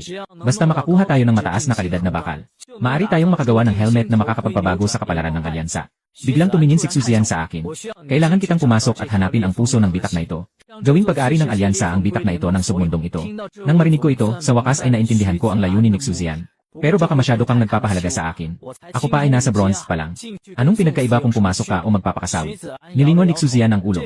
Napaka-espesyal nitong bitak na ito. Tanging mga nasa bronze pababa lang ang pwedeng pumasok. Saktong-sakto ka. At mag-aasikaso rin ako ng 2 kasamahan ko. Tapusin ang misyon na ito kasama ka. Napaka-mapanganib ng bitak na ito. Maraming tao na ang nabigo. Ikaw ang nag-isang IAS na antas. Ikaw lamang ang makakagawa nito. Pagkatapos sabihin yon, agad na nagbigay ng galang si Xuzian. Basta't makakapagbigay ka ng pangako. Kahit ano pa ang mangyari sa huli. Lahat ng militar ay nangakong magbibigay sa iyo ng isang espesyal. Epikong alaga bilang gantimpala. Nang marinig ko ang salitang gantimpala, biglang naisip ko ito. Kung may gantimpala naman, hindi naman masama pumunta. At saka, ang bitak sa bronze level 5 ay hindi naman ganun kadelikado. Pwede akong pumunta. Pero hindi ko masyadong kailangan ang epikong alaga. Siksu, pwede mo ba akong tulungan makuha ang mga bagay na to? Sabi ko na, kunin ko ang papel at lapis sa mesa. Isusulat ko ang mga materyales na kailangan para sa pag-evolve ng Xuanbao. Yin Yang Chao's Fish, Wansai Hollow Milk, Buhay Sacred Water, Beach and Star Sand. Xuzian bahagyang nagbago ang kilay. Dito lang ako nakakita ng Beach and Star Sand. Materya ng antas ng alamat. Nasa kayamanan ng alyansa. Kung kailangan mo, maaari kong i-apply bilang gantimpala nito. CJ, walang pag-aatubili kong tinanggap. Unahin ang North Star Sand. Yung ibang materyales, hahanapin ko na lang mamaya. Ngumingiti si Xuzian ng may liwanag sa mata. Walang oras na sayangin, umalis na tayo ngayon. Tinitiyak kong maibabalik ko ito sa'yo bago ang pagsusulit. Sapat na ang 7 araw. Si Xu Zian ay isang tao na mabilis kumilos. Hinilan niya ang aking braso at diretsong naglakad palabas ng monitoring room. Nang bumukas ang pinto, si Su Tinglan ay lumapit at parang gustong magsalita. Ngunit pinutol siya ni Xu Zian sa pamamagitan ng pag-abot ng kamay. Kung may kailangan si Ginoong Su, pagbalik na lang natin pag-usapan. Pahiram ko muna ang batang ito. Pagkatapos magsalita, kumaway si Xu Zian. Tinawag niya ang isang matikas na agila. Dinala ako sa likod ng agila. Lumipad ang agila ng malakas. Ang bilis nito ay parang kidlat papunta sa malayo. Ito ang unang beses kong sumakay sa isang lumilipad na hayop. At lumipad pa sa ganitong kataas na lugar. But it quickly adapted. I lowered my head and instinctively checked the information on the eagle. Name, Iron Feather Eagle. Qualification, Immortal. Level, King Tire is a 0. I felt a slight tremor in my heart. No wonder it is the famous Zhuzhongjiao. At the same time, lungsod ng Nanyang, bahay ng pamilya Lin. Kailangan mong iligtas si Jiang Hai. Si Lin Yating ay nakaluhod sa sahig ng sala, hawak si Jiang Hai. Ang ama ni Lin Yating na si Lin Duojin ay nakaupo sa upuan. Dahan-dahang nilinis ang tasa ng saa, parang hindi naririnig. Nang makita ito, biglang nag-alala si Lin Yating. Tatay, kung hindi mo siya ililigtas, mamamatay ako para ipakita sa iyo. Pagkatapos sabihin yon, agad niyang kinuha ang matalim na kutsilyo mula sa kanyang bulsa at itinutok ito sa kanyang leg. Sa wakas, nagkaroon ng galaw si Lin Duojin. Tumigas na ang pakpak ni Tinger. Ngunit wala itong silbi sa ama. Pagkatapos sabihin yon, malamig na tiningnan si Jiang Hai na nakaluhod sa lupa. Ikaw rin, wala kang silbi. Nang marinig ito ni Jiang Hai, ang galit na matagal nang natutulog ay biglang nagliyab. Naging pula ang kanyang mga mata. Bigla niyang kinuha ang maliit na kutsilyo ni Lin Yating at itinutok ito sa kanyang leg. Nakita ito ni Lin Duojin at malamig na ngumiti. Hindi ako magdadalawang isip kahit na ang sariling anak ko ay mamatay. Lalo na ikaw, isang walang silbi. Walang sinagot si Jiang Hai. Sa mga sandaling ito, ang kanyang ekspresyon ay kalmado na parang isang patay na tubig. Hindi ko pinipilit ang pinuno ng Lin pamilya. Gusto kong makipagkalakalan kay Ginoong Lin. Biglang naging interesado si Lin Duojin. Anong kalakalan? Ipinagpapalit ko ang sarili kong buhay para kumilos si Ginoong Lin. Huwag, Xiao Hai. Nang marinig ito, biglang tumalon si Lin Yating para agawin ang kutsilyo. Ngunit nahadlangan siya. Dahan-dahang lumapit ang tagapangasiwa at dinala si Lin Yating palabas ng sala. Tumingin si Lin Duojin sa batang nakaluhod sa sahig na may malamig na tingin. Walang halaga ang iyong kamatayan. Bakit ko kailangang makialam para sa iyo at magalit sa bagong bituin ng liga? Ngumiti si Jiang Hai. Dahil alam kong may lihim siya. Siguradong interesado ka dito. Anong lihim? Ang pagdating ng kanyang pagong ay hindi tiyak. At tiyak na ito ay hindi mapaparang. Tumingin si Jiang Hai kay Lin Duojin na may kalmadong mata. Walang pakialam kung mamamatay ako o hindi. Basta't mainganyo ko ang interes ng punong pamilya Lin. Talagang nakakaakit ang hindi mapaparang. Ngunit malaki rin ang panganib. Hindi na nagsalita si Lin Duojin at tiningnan lang siya. Ang galit ni Jiang Hai sa akin ay naging lakas. Biglang hinampas ng maliit na kutsilyo ang Lin. Ngunit bigla itong naitaboy. Ang tawanan ni Lin Duojin ay umabot sa buong sala. Interesado ako sa lihim na ito. Tungkol sa batang iyon. Isang henyo na hindi pa lumalaki, kung mamatay, mamatay na. Nakatiklop na nakaluhod si Jiang Hai at tumawa ng malamig matapos marinig iyon. Kuya, sigurado akong patay ka na sa pagkakataong ito. Napakabilis ng Iron Feather Eagle. Hindi nagtagal. Isang walang katapusang disyerto ang lumitaw sa aking paningin. Puno ng alikabok ang hangin. Hindi ko talaga makita kung ano ang nasa ibaba. Ngunit nahulaan ko. Dapat ay narito na sa hangganan ng liga, sa hangganan ng labanan. Kapag tumapak na sa pader ng bansa, makikita ang sinasabing 36 na piraso ng mga puwang sa mundo. Bumulong ako ng tahimik. Sa gitna ng buhawi, bahagya kong nakita ang malabong linya. Hindi pinabagal ni Xu Zian ang bakal na agila. Patuloy siyang lumipad sa ibang direksyon. Narito ang larangan ng digmaan. Hindi ka bagay dito sa lugar na ito. Dadaling kita direkta sa susunod na mundo. Pagkalipas ng 1 oras, dumating ang Iron Wing Eagle sa pasukan ng susunod na mundo. Huminto sa plaza ng militar. Dito ko lang napansin. Sa paligid ng plaza, bukod sa mga sundalo, mayroon ding 2 batang lalaki at babae. Ipinakilala ni Xu Zian. Ito si Su Xiaoxiao mula sa Bibingcheng. Pangalawang pwesto sa buong liga na pagsubok. Ito si Liang mula sa Kyoto. Pangatlong pwesto sa buong liga na pagsubok. Nakaturo si Xu Zian sa akin at nais sanang ipakilala, ngunit na-interrupt. Hindi na kailangan ng pagpapakilala, Ginoong Giao. Narinig na namin siya. Unang yaes na anta sa buong liga. Si Su Xiaoxiao ay may matalas na tingin na nakatingin sa akin. Nagmamasid din ako sa 2 tao sa harap ko. Yung babae na tinatawag na Su Xiaoxiao. May nakadapo na asong pusa na kulay asul sa kanyang balikat. Dapat ay siya ang kanyang alaga. Matapos magbatsian ng magalang ang dalawa, aking sinuri ang impormasyon ng pusa. Pangalan, yelo ng espiritu ng pusa. Kakayahan, walang hanggang. Antas, tanso antas 4. Lumiko ako at bumati kay Liang mula sa Kyoto. Ang kanyang tinawag na halimaw ay isang maliit na oso na kasing taas ng tao. Pangalan, Thunder Prison Violent Bear. Kakayahan, walang hanggang. Antas, tanso antas 4. Muling hindi mapapantayan. Tunay na ikalawa at ikatlo sa liga. Kagagaling lang niya makipag-usap, tiningnan niya ako ng masama. Sa mata niya, may halong pagtutol at pagdududa. Isang batang galing sa isang maliit na lugar. Bakit siya nakakatalo sa kanya? Malamang, nakikisawsaw lang sa panlilinlang. Kahit ang yais na antas, hindi naniniwala. Nasa harap lang si Xu Zian, kaya hindi makapag-provoke si Liang. Nakikita ko ang lahat at hindi ako nagmamalasakit. Kung sana ay naging maayos si Liang. Pagkatapos ng misyon na ito, magkaayos na tayo. Kung si Liang ay magpapatuloy sa mga kalokohan, si Xuan Bao ay tiyak na tuturuan siya ng leksyon. Ngunit mayroon din akong bagong natuklasan. Iyon ay ang lahat ng paunang kakayahan ng mga alaga ay dalawa lamang. Ngunit si Xuanbao ay may tatlong kakayahan. Marahil dahil si Xuanbao ay isa sa mga unang mitolohikal na hayop na ginamit bilang pangontra. Pinisil ko ang baba ko at nag-isip. Biglang dumikit si Xuanbao sa palad ko. Parang sinasabi na huwag mag-alala ang amo. Kakayanin ni Xuanbao na pumatay ng masasamang tao. Naramdaman din ng munting nilalang na ito ang hindi pagsang-ayon ni Lei Yang. Masaya kong niyayakap ang munting ulo ni Xuanbao. Nakatayo si Xuzian sa tabi. Matapos makipagkamay sa ilang tao, muli siyang nagsalita. Kayo lahat ay kailangang maghintay para sa pagsusulit ng 7 days. Sa Starfire University. Mabilis ang oras, maraming gawain. Magkakasama na tayo ngayon. Tumango ang tatlo. Sumunod sa hakbang ni Xuzian. Mabilis na dumating sa asul na palasyo na gawa sa kristal ng espasyo. Sa gitna ng palasyo, isang 10 metro na bitak sa sub-universe ang patuloy na kumikislap. Maraming pira-pirasong espasyo ang sumasabog sa paligid. Maraming tauhan sa paligid ang nagtutulak sa mga keyboard. Para kontrolin ang katatagan ng espasyo, dinala ni Xuzian kami sa harap ng bitak. Nahanap niyo na ba ang core ng sub-universe? Ang bitak na ito ay nasa ilalim ng kontrol ng alyansa. 3 tao ang tumango at handang pumasok. Ngunit hinarang sila ni Xuzian. Ang kapaligiran ng bitak na ito ay espesyal.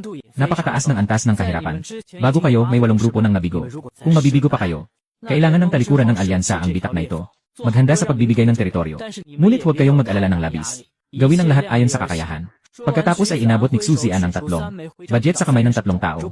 Kung talagang hindi kaya, kailangan talagang umatras. Tumingin si Xuzian sa paligid. Walang oras na sayangin. Magsimula na tayo.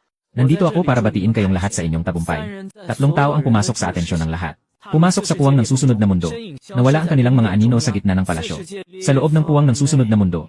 Katatapos lang ng 3 sa paglabas mula sa puwang. Ang napakalaking pakiramdam ng kawalang timbang ay agad na nagdala sa kanila pababa. Sadyang 100 metro ang taas. Sa ibaba ay ang walang katapusang dagat. Tumingin ako kay Xuanbao sa aking mga bisig bilang senyales. Isang asul na alon ng tubig ang agad na bumalot sa amin. Sa wakas, maayos kaming bumagsak sa ibabaw ng dagat. Itinataas kami ng dumain ni Xuanbao na Xuanwu. Naging posible ang maglakad sa ibabaw ng tubig. At si Suxiaoxiao ay mas magaan ang pakiramdam. Ang Ice Spirit Cat bilang isang Ice Attribute Beast ay direktang nagyelo sa isang maliit na bahagi ng tubig sa ibaba. Direktang tumayo si Suxiaoxiao sa ibabaw nito. Si Lei Yang ay walang anuman. Bumagsak siya sa dagat na may malakas na tunog at patuloy na lumalaban. Tulungan niyo ako. Hindi ako marunong lumangoy. Sa huli, hindi ko na matiis. Pinagamit ni Xuanbao ang domain ng Xuanwu para iligtas siya. Nabasa ang high-end na kasuotan ni Liang.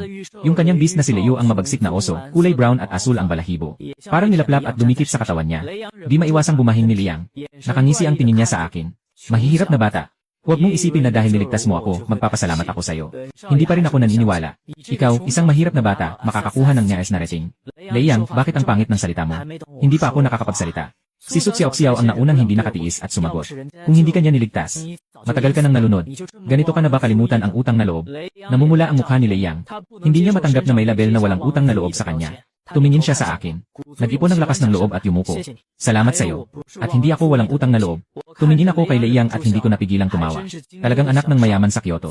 Masyadong mataas ang pride, ayos lang. Pero sobrang matigas pa. Ngunit mukhang hindi naman siya ganoon kasama. Medyo bobo lang at walang kaalam-alam.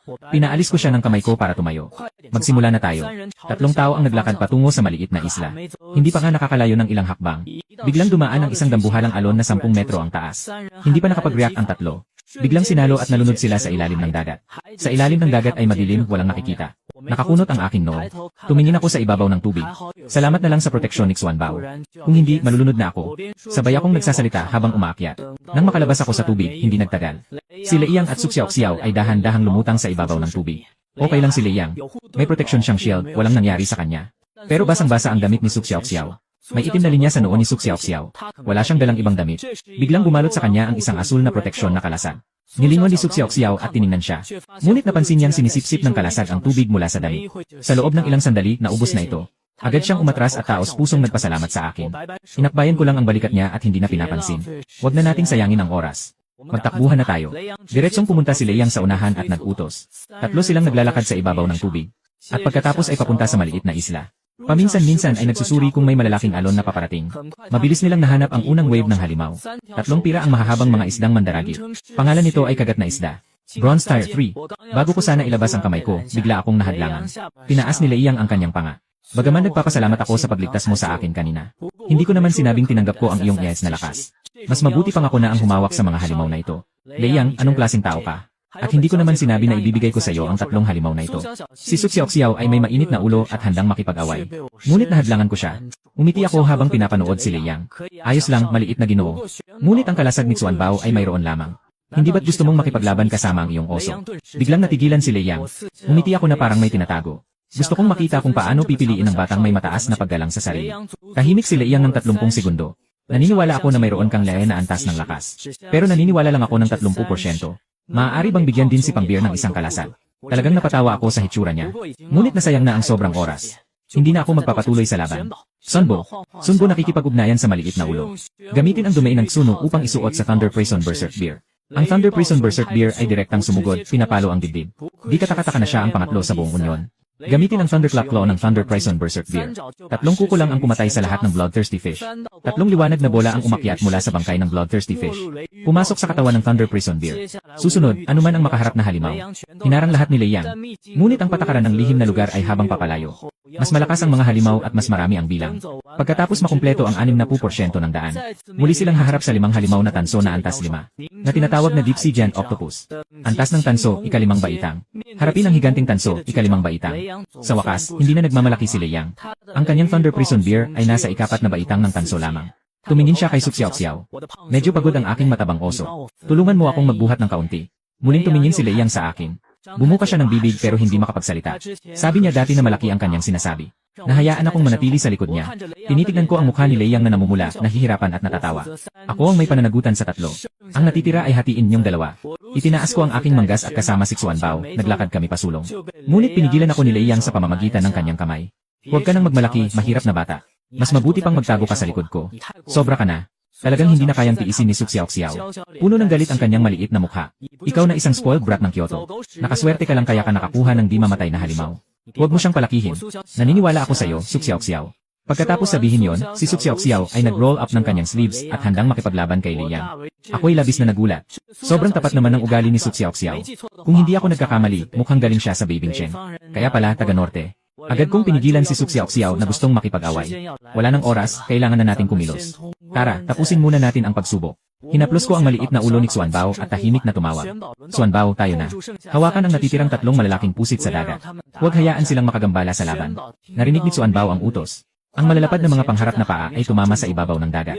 Nagsimula ang malalim na presyon ng dagat. 3 malalim na dagat na higanting isda na papalapit na sa atake ay biglang tumigil. Lahat ng katawan nila ay nanatiling nakatigil sa lugar. Ako ay nagulat. Bakit biglang naging sobrang lakas ang ilalim ng dagat ni Xuanbao? Agad kong tiningnan si Xuanbao. Nakita ko na sa paligid niya ay may asul na tubig na usok na nakapalibot. Ipinapakita na si Xuanbao ay tinatangkilik ng elementong tubig. Hindi lang yon. Sa susunod na segundo, binuksan ni Xuanbao ang kanyang 2 maliit na bibig. At nagbuga ng isang ulap ng madilim na asul na tubig. Ang tubig ay kumalat. Mabilis itong bumalot sa isang higanting pugita sa kailaliman ng dagat. Matapos ang isang sigaw na nagdudurog ng puso, ang higanting pugita ay agad na nabulok at naging alikabok na nahulog sa dagat. Sunod kong inutusan si Xuanbao, ang pangalawang higanting pugita. Siyempre, hindi basta-basta tatanggapin ng malaki sa dagat ang pagkatalo. Gagamit din ito ng mahahabang tentacles para sumugod at umatake. Pero lahat ng ito ay naharang ng domain ni Xuanbao, ang Xuanwu. Sa loob ng 1 minuto lang, natitirang 2 malaki sa dagat ay naging pulbos dahil sa tao ng buwan na ulap. Direktang umakyat ang antas ni Xuanbao sa Bronze Stage 6. Samantala, natapos na rin ang laban sa kabila. Ang Thunder Prison Bear at Ice Spirit Cat ay umabot na rin sa Bronze Tier 5. Pagkatapos, tumayo ako at tiningnan si Leyang na may ngiti. Naubos na ang mga halimaw dito. Magpatuloy na tayo sa loob. Biglang napatayo si Leyang. Jenje, ikaw na ang manguna. Nakita kong nahihiya si Leyang at hindi ko napigilang tumawa. Hindi ka ba naniniwala sa aking yaya na lakas dati? Ngayon, naniniwala ka na ba? Natatakot si Suxiao na hindi na magiging awkward si Leyang kaya't inalala ang nakaraan. Nagmumura si Leyang, namumula ang kanyang mukha. Suxiao, huwag mo nang banggitin yan. Nakita kong mukhang mag-aaway na naman sila kaya't mabilis akong nakialam. Sige na, pigilan na yan. Mabilis tayong pumunta sa susunod na sentro ng mundo. 3 tao ang naglalakad sa ibabaw ng dagat patungo sa maliit na isla. Mabilis silang nakarating sa lugar na hindi higit sa 500 metro mula sa maliit na isla. Sa wakas, nakikita ko na ang tunay na anyo ng maliit na isla. Hindi maliit ang isla. Mukhang may diameter na 2 kilometro. Walang kahit isang puno sa ganap na walang dahon na maliit na isla. Ngunit ang buong maliit na isla ay binubuo ng asul na bakal na mineral. Kagaya ko lang sa mata niya. Biglang pumasok sa isip ko ang impormasyon tungkol sa bakal. Tingnan ang iron mine. Karaniwan ng kalidad hanggang sa walang kamatayan. Malakas ang kakayahan sa paghubog, magaan ang timbang. Epektibong nakakatanggol laban sa mga espiritual na atake na may pang-akit. At sa paligid ng maliit na isla, may makapal na mga reef na nakakalat. At ang buong maliit na isla ay natatakpan ng manipis na enerhiya na liwanag. Ito ang nagpatibay sa amin na ang sentro ng susunod na mundo ay nandito. Kakaumpisa pa lang naming lumapit sa maliit na isla. Sa mga sandaling ito, biglang nagkaroon ng mga alon sa buong ibabaw ng dagat. Sa susunod na sandali, ang mga batong coral sa labas ng isla ay biglang kumilos. May lumitaw na mga pulang mata sa mga bato. Agad kong hinawakan ang kanilang mga kamay. Ang mga reef ay mga halimaw. Dahan-dahang lumalabas ang mga reef sa tubig. Ito ay mga dambuhalang buwaya na 2 hanggang 3 metro ang haba. Sa buong dagat, puno ng mga buwaya. Tinatayang may hindi bababa sa 30. Hindi lang iyon. Sa likod ng buong grupo ng buwaya, mayroon pang isang mas malaking at mas malakas na pinuno ng buwaya. Una, tumingin ako sa grupo ng mga buwaya. Sinusuri ang impormasyon ng grupo ng mga buwaya. Pangalan, malamig na dugo na buwaya. Antas, bronze level 6. Tumingin ulit ako sa pinuno ng buwaya. Lumabas sa aking paningin ang impormasyon nito. Pangalan, malamig na dugo na hari ng buwaya. Walang kamatayang kakayahan. Antas ng tanso, ika-8 antas. Biglang sumikip ang aking mga pupil. Ito ang unang pagkakataon kong makipaglaban sa isang halimaw na may walang kamatayang kakayahan. Maingat na umatras si Leyang sa aking tabi.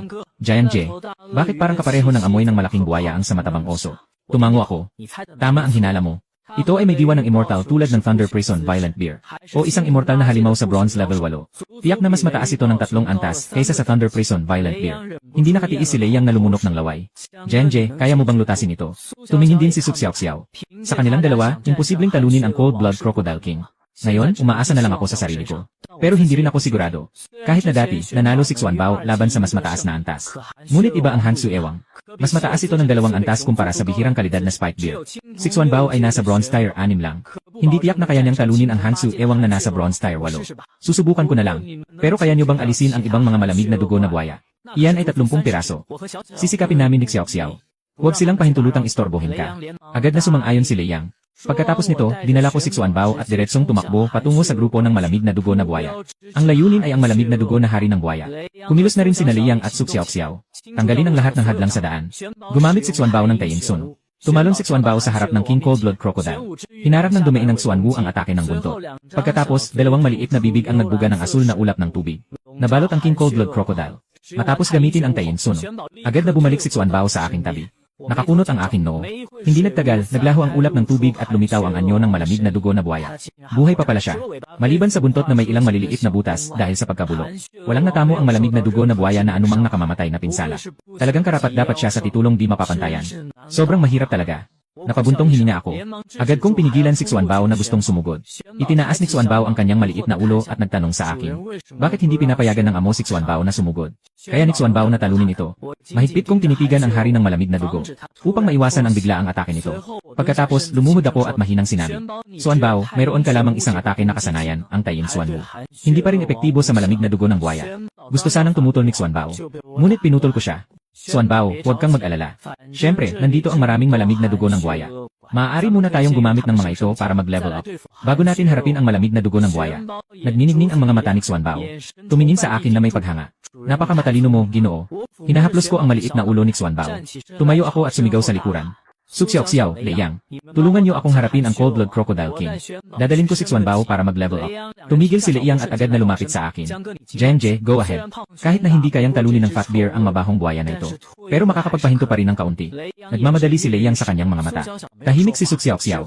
Inutusan ng Ice Spirit Cat na harangan ang Cold Blood Crocodile King. Ganito ba talaga ang dapat na hitsura ng Diyosa ng Yelo? Tumango ako. Lumiko at si Xuanbao ay tumalon patungo sa grupo ng mga malamig na dugo na buwaya. Si Xuanbao na nasa antas ng tanso ay parang isang bug sa gitna ng grupo ng mga malamig na dugo na buwaya. Na-trigger ang epekto ng mabigat na dagat. Lahat ng malamig na dugo na buwaya sa loob ng saklaw ng kakayahan ay huminto. Walang kahit anong galaw. Pagkatapos, binuksan ni Xuanbao ang kanyang 2 maliit na bibig. At nagbuga ng maitim na ulap ng buwan. Diretso niyang pinabulok ang malamig na dugo ng buwaya hanggang maging buto. Isang sunod-sunod na mga globo ng enerhiya ang pumasok sa itaas ng ulo ni Xuanbao. Matapos talunin ang 5 malamig na dugo ng buwaya. Sa wakas ay nakapag-level up si Xuanbao sa ika-7 antas ng tanso.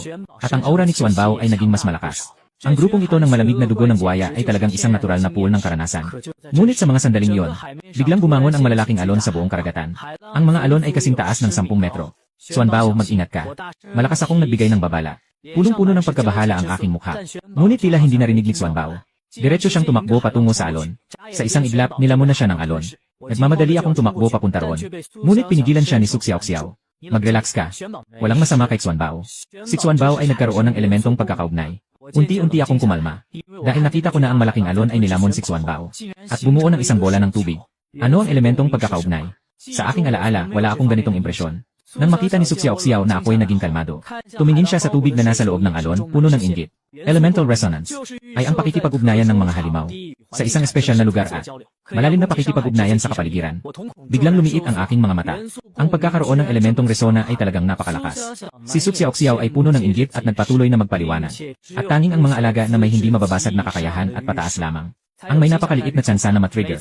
Sa bawat pag-trigger ay nag-iwan ng isang elementong marka sa loob ng katawan na maaaring magpataas ng tsansa ng hindi mababasag na alaga na mag-trigger ng elementong resona. Si Xuanbao ay may katangian ng tubig, di ba? Tumango ako. Tama na yon.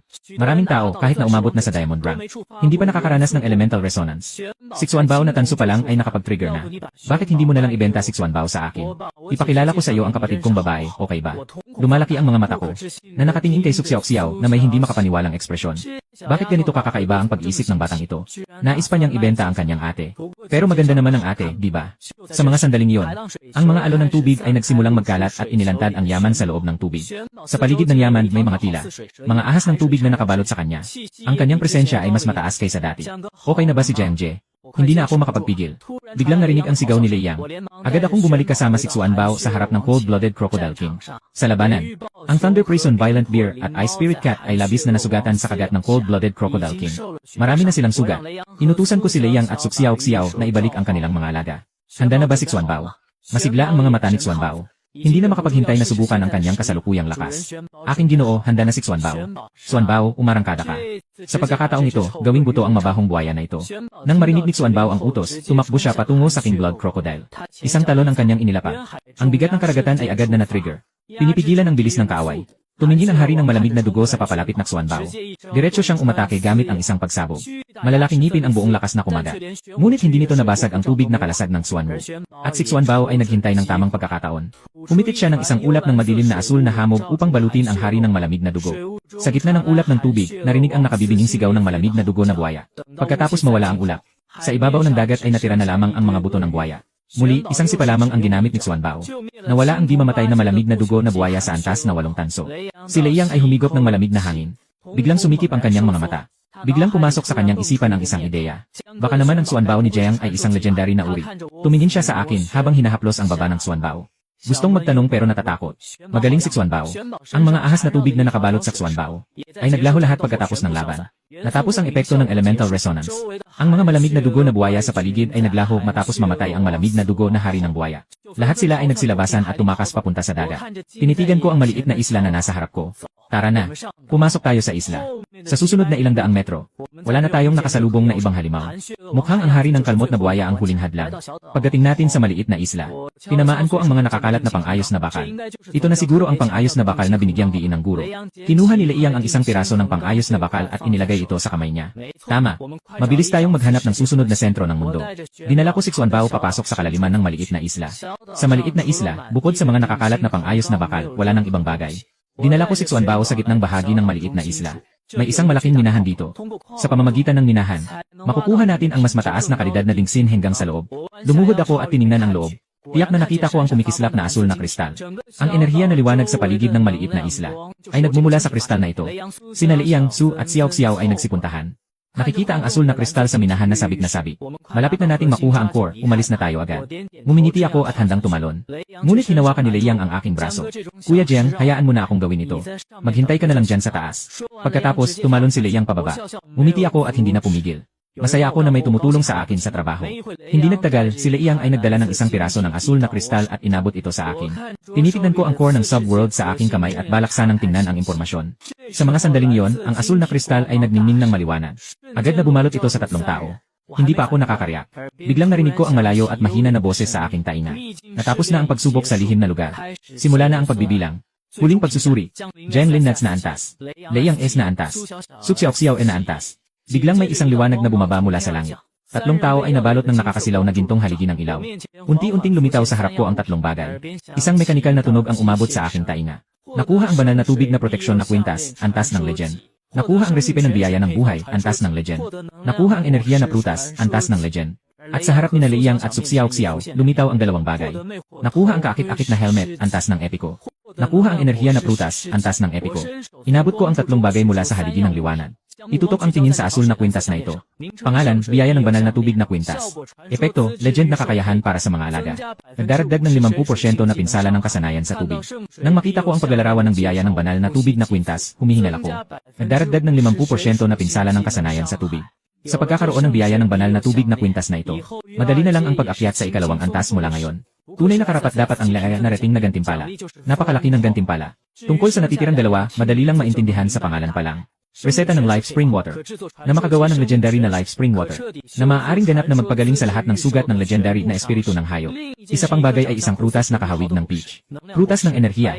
Ang pag-inom ng mas mababa sa pilak ay makakapagtaas ng antas ng dalawa. Ngayon, ang 7 antas na Xuanbao ay kinain.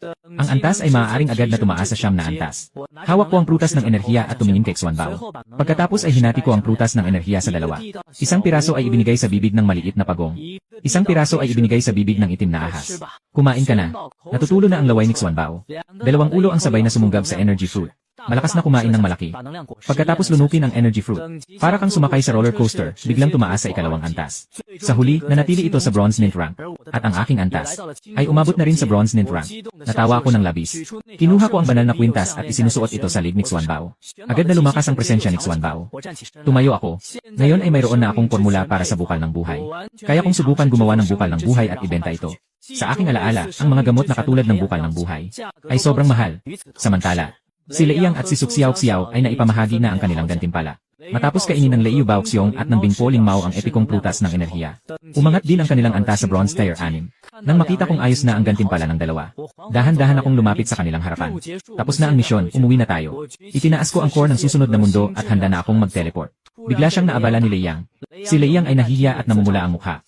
Genje, kapag pumunta ka sa Kyoto sa hinaharap, dapat ay hanapin mo ako. Leiyang, parang tinamaan ka ng asno sa ulo. Si Suxiao ang unang sumagot.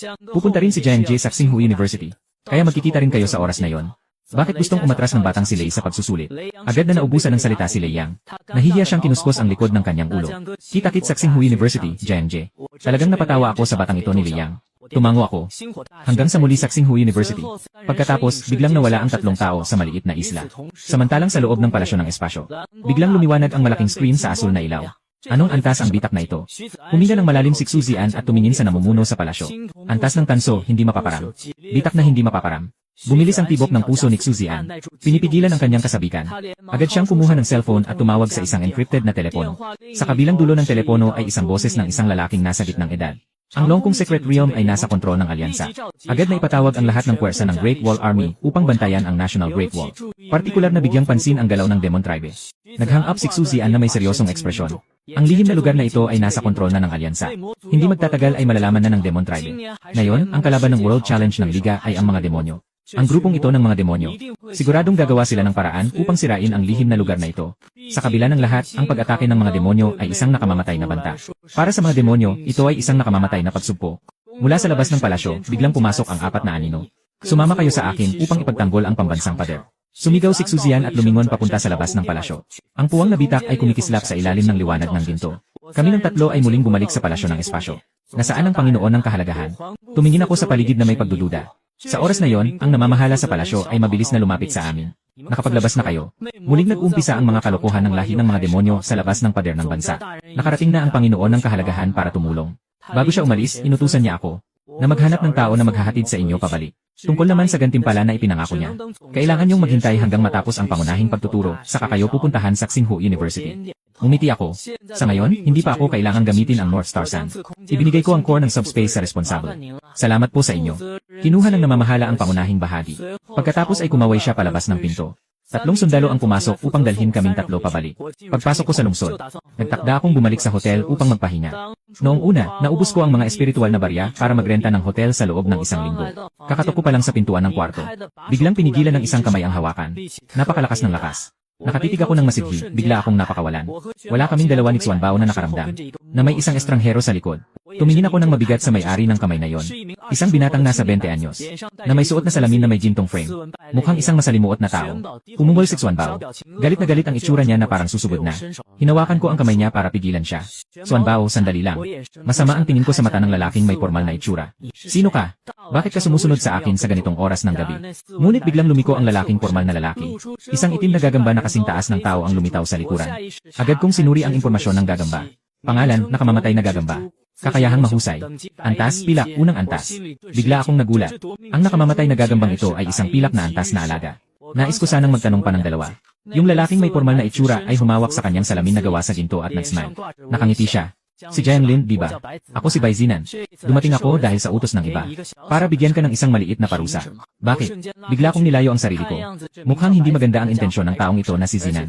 At siya pa ay isang Silver Beast Master. Hindi alam ni Xuanbao kung kaya niyang talunin siya. Dahil sa'yo, nakabangga ka ng hindi mo dapat banggain. Kinuha ni Baizinan ang puting guwantes. Hinaplos ang ulo ng Death Spider. Ngunit huwag kang mag-alala. Sabi ng Ginoo, hindi kanya papatayin. Gagawin kong parang kalahating paralitiko para hindi makasali sa pagsusuri. Hinawakan ko ang aking kamao at pinilit na pigilin ang galit sa aking kalooban. Kailangan kong maghanda ng mas maraming salita. Tingnan kung maaari kong makuha ang tunay na amo ni Baizinan. Kung hindi, kahit na makaligtas ako ngayon, patuloy pa rin akong magiging biktima ng iba. Huminga ako ng malalim upang mapanatili ang aking katinuan. Sinuri ko ang lahat ng aking alaala. Walang nakapansin bago ang aking tunay na anyo. Wala namang mataas na tao na aking pinagsalitaan. Maliban kay Genhai, ang batang yon. Dapat wala nang ibang may ganitong sama ng loob sa akin. At saka, ilang minuto lang akong bumalik sa Nanyang City. Walang makakaalam sa aking kinaroroonan. Ngunit si Baizinan ay agad na nakahanap sa akin. At patuloy na sumunod sa akin nang hindi ako namamalayan. Ibig sabihin nito, ang may-ari sa likod ni Baizinan ay tiyak na napakataas ng katayuan sa Nanyang City. Sa buong Nanyang City, maliban sa Lord of the City, si Su Tinglan, tanging ilang malalaking pamilya lang ang may ganitong kapangyarihan. Napapahina ako ng malalim. Mukhang naisip ko na kung sino ang nasa likod ni Baizinan. Sa buong Nanyang City, tanging ang pamilya Lin lang ang may ganitong kapangyarihan. Pero lahat ito ay haka-haka ko lang. Tinutukan ko ng masama si Baizinan na may nakakainis na ekspresyon. Nakuha ko na. Ikaw ay pinadala ng pamilya Lin. Hindi. Tigagal si Baizinan, umiwas ng tingin. Nagsasagawa ng mga galaw sa kamay at humihimas ng ilong. Ayos na. Umiti ako ng nakakaloko. Mukhang may natutunan siya sa nakaraang buhay habang nakikinig sa klase. Ang mga micro-expression ay talagang kapaki-pakinabang. Nataranta si Baizinan nang tanungin ko siya. Shit, paano niya nahulaan yon? May itinatagong lihim ang batang to. Talagang nataranta si Baizinan. Ang kanyang diyosa na Sixuer ay nasa kamay pa rin ng pamilya Lin. Kung talagang hayaan ng batang ito na ipagkanulo ang pamilya Lin sa punong lungsod. Delikado na Sixuer. Hindi na dapat itong batang ito ang manatili. Batang ito, hinahanap mo ang kamatayan. Ibinalik ni Baizinan ang kanyang galit mula sa anyo ng isang marangal na tao. Inayos niya ang kanyang salamin na may gintong frame. Punong-puno ng puot ang kanyang mga mata. Gumamit ng masugid na pag-atake. Ang dalawang paa ng nakamamatay na gagamba ay hindi alam kailan naputikan ng dugo. Pagkatapos marinig ang utos, biglang sumugod. Umisi ako ng malamig. Mukhang ang lalaking nagpapanggap na malakas ay naiinis na. Habang tinitingnan ang papalapit na nakamamatay na gagamba, agad kong pinangunahan si Xuanbao. Mabilis na gamitin ang teritoryo ni Xuanwu. Biglang tumakbo si Xuanbao sa harap. Ang madilim na asul na alon ng tubig ay mahigpit na bumabalot sa akin. May mga ahas ng tubig na lumilipad-lipad sa paligid ng kalasan. Ito na ang epekto ng banal na tubig na nakabalot sa kwintas. Ang nakamamatay na gagamba ay napakabilis. Agad itong sumugod sa harap ni Xuanbao. Ang pulang mga paa nito ay tumusok sa kalasan. Sa isang iglap, nawasak ang kalasan. Ngunit buti na lang at naharang din ni Xuanbao ang atake ng nakamamatay na gagamba. Biglang sumikip ang mga mata ni Zinan. Hindi nakapagpigil na humigop ng malamig na hangin. Itong pagong na ito ay malinaw na nasa Bronze 9 stage lang. Paano nito kayang harangan ang nakamamatay na pag-atake ng dugo? Hindi lang ito lampas sa dalawang antas. At kasama pa ang puting pilak na hangganan. Naramdaman ni Zinan na ang mundong ito ay tila katawa-tawa. Kasabay nito, ako rin ay may seryosong ekspresyon. Talagang karapat-dapat sa silver level. Isang galaw lang at nawasak na ang Xuanwu domain ni Xuanbao. Kung bronze level ito, kahit wala pang Sacred Water Protection Necklace si Xuanbao, madali niyang matatalo ang excellent level sa loob ng dalawang hakbang. Ngayon, may hadlang na silver level. Kahit may Sacred Water Protection Necklace si Xuanbao, wala pa ring pag-asa. Pero kailangan ko lang siyang pigilin. Hindi maliit ang ingay dito. Malamang madidiskubre na agad ng hotel. Pag nangyari niyan, kapag tumawag na ng pulis si Zinan, hindi siya makakatakas. Halata namang naisip din ni Baizinan ito. Kailangan niyang tapusin agad ang misyon. Sunod na ang buhay. Gamitin ang Tianjun na sibat. Saksakin mo siya hanggang mamatay, putang ina nitong batang to. Si Baizinan ay may nakakatakot na ekspresyon. Wala na ang dati niyang anyo na parang mahinhin na salot. Nang marinig ng nakakamatay na gagamba ang utos, agad itong tumalon sa hangin. Ang 8 binti ng gagamba sa ilalim nito ay parang mga spring na sumabog. Diretsong tumusok patungo kay Xuanbao. Nang makita ko ito, agad kong inutusan si Xuanbao na kumilos. Tumingin si Xuanbao sa nakakamatay na gagamba na tumalon sa ere. Ang paang harap ay matalim na tumapak sa lupa. Parang ang tunog ay parang naglalakad sa tubig. Biglang bumalot ang mabigat na presyon mula sa malalim na dagat sa labanan. Pakiramdam ng kamatayan na gagapang ang spider ay parang may malaking bundok sa katawan. Biglang bumaba mula sa hangin at bumagsak sa lupa. At mas mabagal pa ito ng 10 beses kaysa dati. Hindi ko inakalang magiging ganito kalakas ang mabigat na presyon mula sa malalim na dagat ni Xuanbao. Kahit ang silver level na kamatayan na spider ay hindi makakatagal. Ang Xuanbao ay nayon. Gumagamit ng tayin Xuanwu. Pagkatapos marinig ang utos ni Xuanbao, bumukas ang dalawang maliit niyang bibig. Biglang bumalot ang asul na ulap ng tubig. Sa mga nakatira, ang nakamamatay na gagamba. Ako'y nakatitig ng seryoso sa ulap ng tubig. Walang naririnig na daing ng nakamamatay na gagamba sa aking taina. Tama nga, nang magkalas ang ulap ng tubig. Sa dating pwesto ng nakamamatay na gagamba, may isang puting bola na nakabalot sa sapot ng gagamba. Hindi ko inasahan na ang nakamamatay na gagamba ay direktang ginamit ang sapot para balutin ang sarili nito. Ang madilim na ulap ng tubig ay hindi kayang masira ang sapot ng gagamba. Magaling ang nakamamatay na gagamba. Nakapagpahinga si Zinan bigla.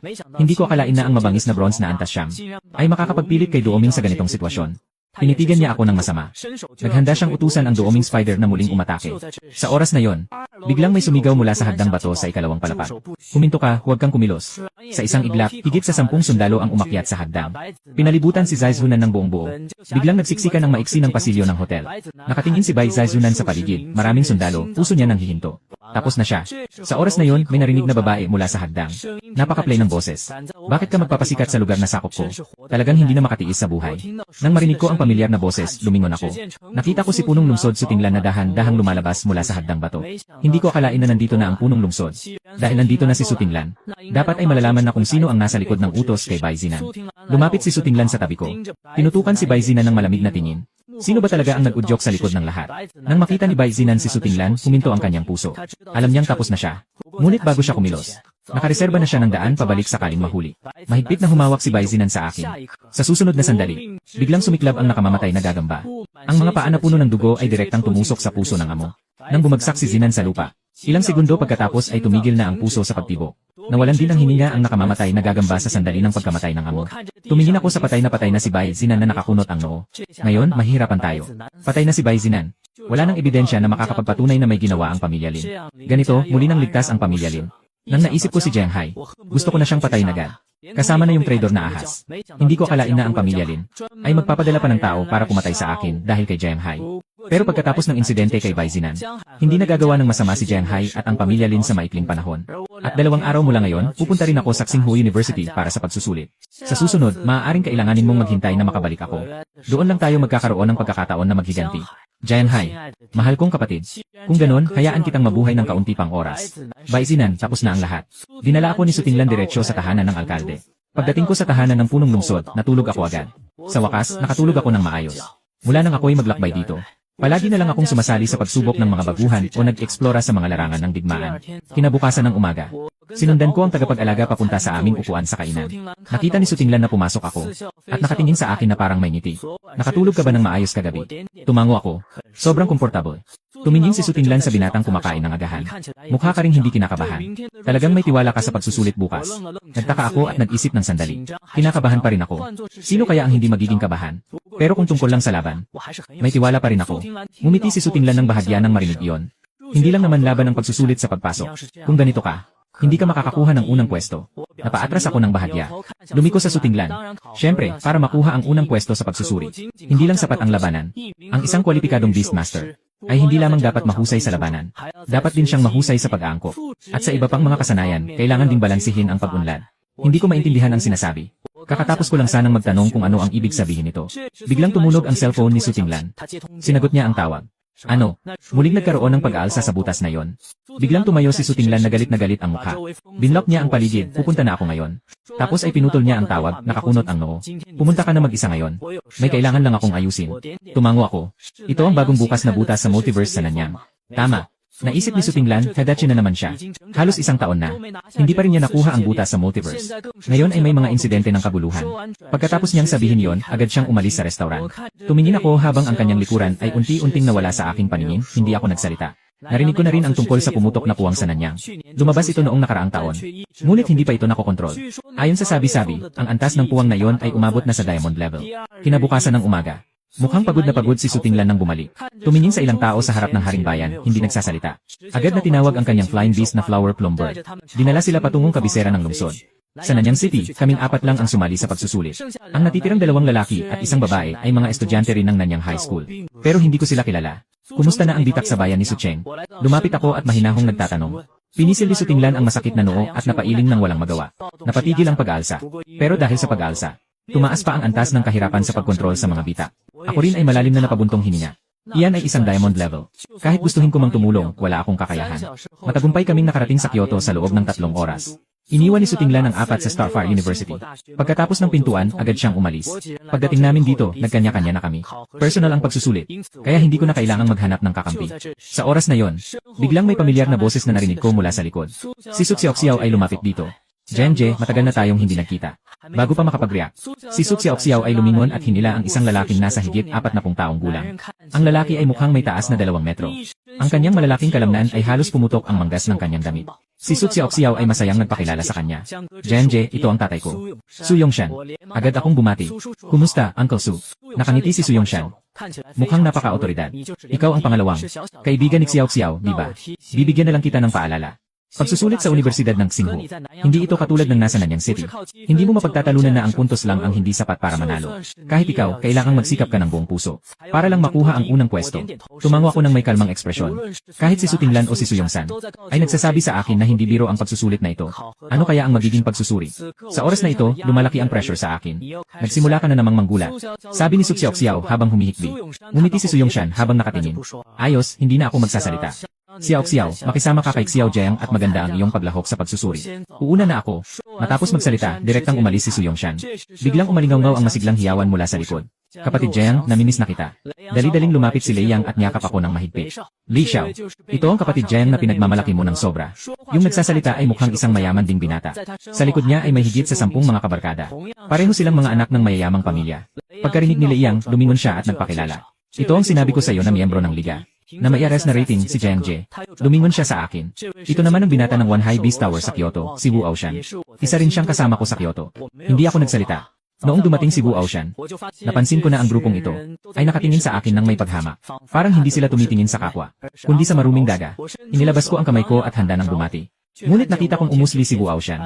Talagang nakakasilaw ang nyayas na antas. Pero ang pinakamatindi sa Universidad ng Xinghu ay ang mga kawawang mahihirap na tulad mo, mga dukhang pulubi. Sa ganitong itsura mo, gusto mong makuha ang panguna.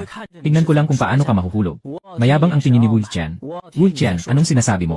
Hindi pa ako nakakasagot. Si Lei Yang ang naunang nagalit. May galit na tingin siya habang tinatanong si Wu Aoshan sa harapan niya. Si Jiang Lin ay isang tao na pinuri pa ng pangunahing guro. Mas mabuti pang panatilihin mong malinis ang bibig mo. Hindi mo ba alam na si Wu Aoshan ay may lakas ng loob na questionin ang pangunahing guro? Hindi inasahan ni Wu Aoshan na si Lei Yang ay magagalit sa kanya para sa basurang pulubi na ito. Dapat mong malaman na sa grupong ito ng mga binata, si Wu Qian ang tunay na big boss. Leong, paano ka makapangahas magsalita sa akin ng ganito? Totoo ngang nakakuha siya ng ikatlong pakpak sa liga, kaya naging ganito. Pero kahit nakuha ni Jiang Lin ang ikatlong pwesto sa liga, sino ang makakasiguro kung ginamit niya ang masama at masaklap na paraan? At kahit na siya ay isang henyo, ano pa rin? Ang liga ay hindi kulang sa mga henyo na bigla na lang nadadapa. Lumingon si Leong, ang mga mata ay pula na, pero kailangan pa rin niyang tumanggi. Ngunit nahadlangan ko ito sa aking kamay. Yung mga sinabi ni Wu Aoshan kanina, walang kahit isang nakapagpagalit sa akin. Sa halip, napakakatawa-tawa nito. Wu Aoshan ng Kyoto One High Beast Tower, di ba? Nagpakita ako ng isang tamang ngiti. Hindi man lang nagalit. Si Wu Aoshan ay humarap sa mga mata kong kalmadong-kalmado. May isang kilabot sa puso. Pero hindi ako pinapansin. Bakit ang liit na pulubi? Hindi ka ba makatanggi sa akin? Ngumiti ako ng mapanlait at nag-shake ng ulo. Iyan ay palatandaan ng kahinaan at kakulangan. Hindi ko na gustong gawin. Gusto ko lang itanong, tapos ka na ba sa walang kwentang usapan mo? Kapag tapos na, pakilisan na. Nakaharang ka sa daan ko. Sobrang mayabang ng batang to. Hindi ko na kaya. Wuje, pupunta ako para turuan siya ng leksyon. Hindi na makapagpigil ang mga kasama ni Wu Aoshan. Tumingin ako sa grupong to na mukhang handang makipag-away at mumiti. Isang grupo ng mga walang ambisyon na mga anak mayaman mula sa Kyoto. Isang suanbaw lang ang kayang talunin ang isang grupo. Buti na lang si Wu Aoshan ay matalino. Hinawakan niya ang mga kapatid niya. Tinutukan ako ng kanyang tingin. Lumiko siya at umalis kasama ang mga kapatid. Sa mga sandaling ito, isang malakas na tunog ng kampana ang umabot. Opisyal nang nagsimula ang pagsusuri sa Xinghu University. Isang lalaking nasa gitnang edad na may suot na salamin sa araw ang lumabas mula sa Universidad ng Xinghu, na may malamig na aura. Agad na huminto ang lahat ng usapan sa paligid. Ako si Bei Feng. Ako ang punong tagasuri sa pagsusulit na ito. Ang kanyang boses ay hindi malakas ngunit malinaw na narinig ng lahat. Oras na. Sumunod kayo sa akin. Walang labis na usapan. Si Bei Feng ay lumingon at pumasok sa loob ng Xinghu University. 1,000 kandidato ang nakita ito. Agad silang sumunod. Walang sinabing kahit isang salita. Ang tensyon sa hangin ay nakakabighani. Matagal silang naglakad ng mahigit kalahating oras. Dumating lamang sila sa lugar ng pagsusuri. Ito ay isang plaza. Sa paligid ng plaza ay may siyam na ring na itinayo. Ngunit nakakagulat. Bawat ring ay may nakatayo na estudyante. Bakit may ring? Ito ba ay para ipakita ang aming ranggo? May nagtanong mula sa masa. Sa oras na ito, si Bai Feng ay nakarating na sa mga upuan. Unang yugto ng pagsusulit. Pagsusuri ng lakas ng laban. Ngunit hindi ito tungkol sa pag-aaway nyo. Nakita nyo ba ang mga tao sa ring? Sila ang mga nakatatandang estudyante mula sa nakaraang taon. Sila ang siyam na tagapangasiwa ng unang yugto ng pagsusulit. Kailangan niyong pumili mula sa kanila. Para sa hamon sa ring, kahit magtiyaga ka ng 3 minuto, basta hindi ka matalo, pasado ka na sa pagsusulit. Siyempre, habang nasa laban, binabawasan din ng host ang kanyang antas. Para siguraduhin hindi lalampas sa silver level. Depende sa lakas ng pagbawas ng antas. Ito ay mula sa level siyam hanggang level 1. Pinipili ang mas malakas na host.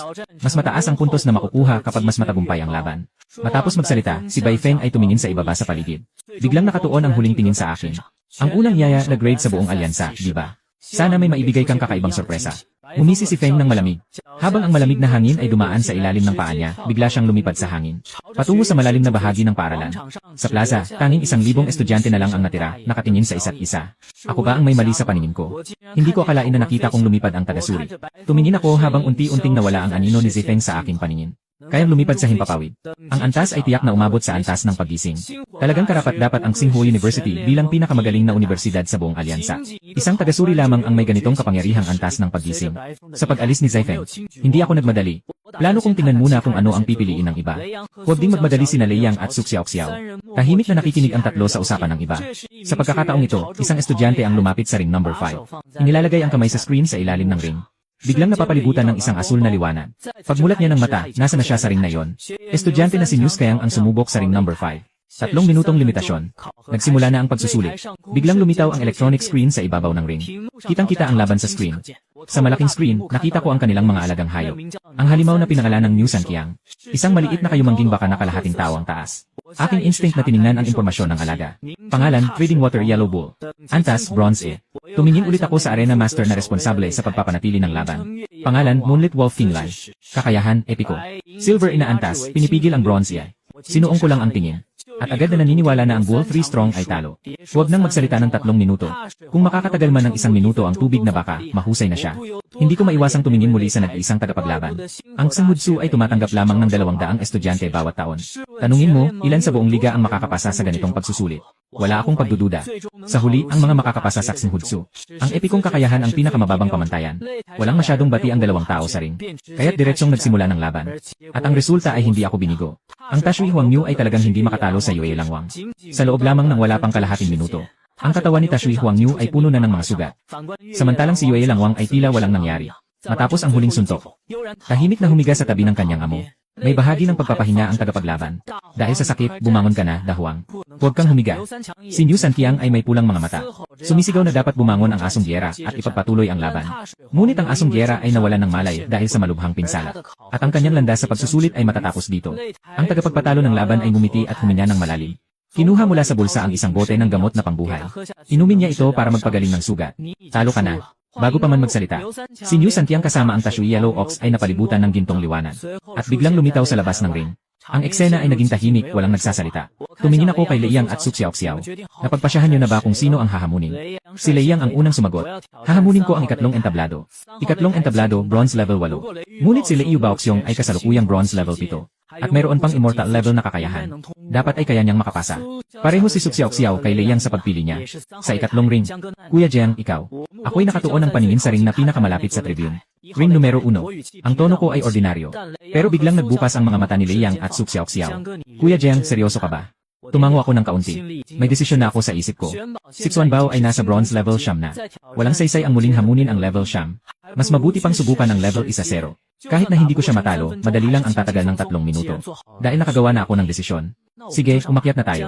Jenje, ikaw na muna. Nandito kami ni Su Xiaoxiao sa ibaba para manood. Wala akong magawa kundi tumango. Sige, mauuna na ako. Walang pag-alinlangan. Diretso akong naglakad patungo sa pinakamasulok na entablado. At habang lumalapit ako sa entablado, maraming tao ang napansin ang kakaibang presensya na ito. Tingnan mo. Anong gagawin ng taong yon? Pupunta siya para hamunin ang arena number 1. Para siyang naghahanap ng kamatayan. Ang arena number 1 ay bronze tier 1-0.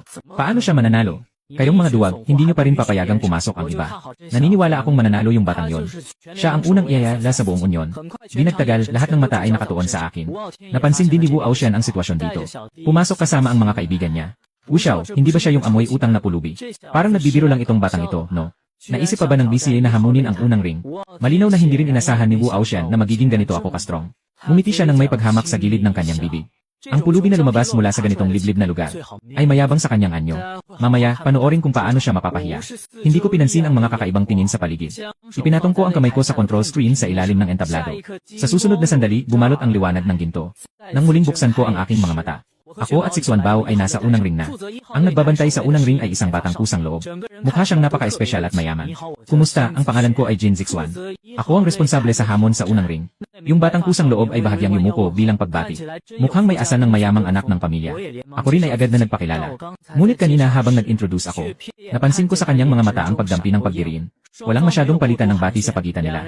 Pagkatapos magtango ang dalawa, agad silang nag-umpisa ng laban. Tinawag ni Jin Zixuan ang kanyang alaga. Ito ay isang ibon na may balahibong kasing puti ng niebe. At sa tuktok ng ulo ng ibon ay may isang gintong balahibo na talagang kumikislap. Aking sinuri ang impormasyon ng ibon.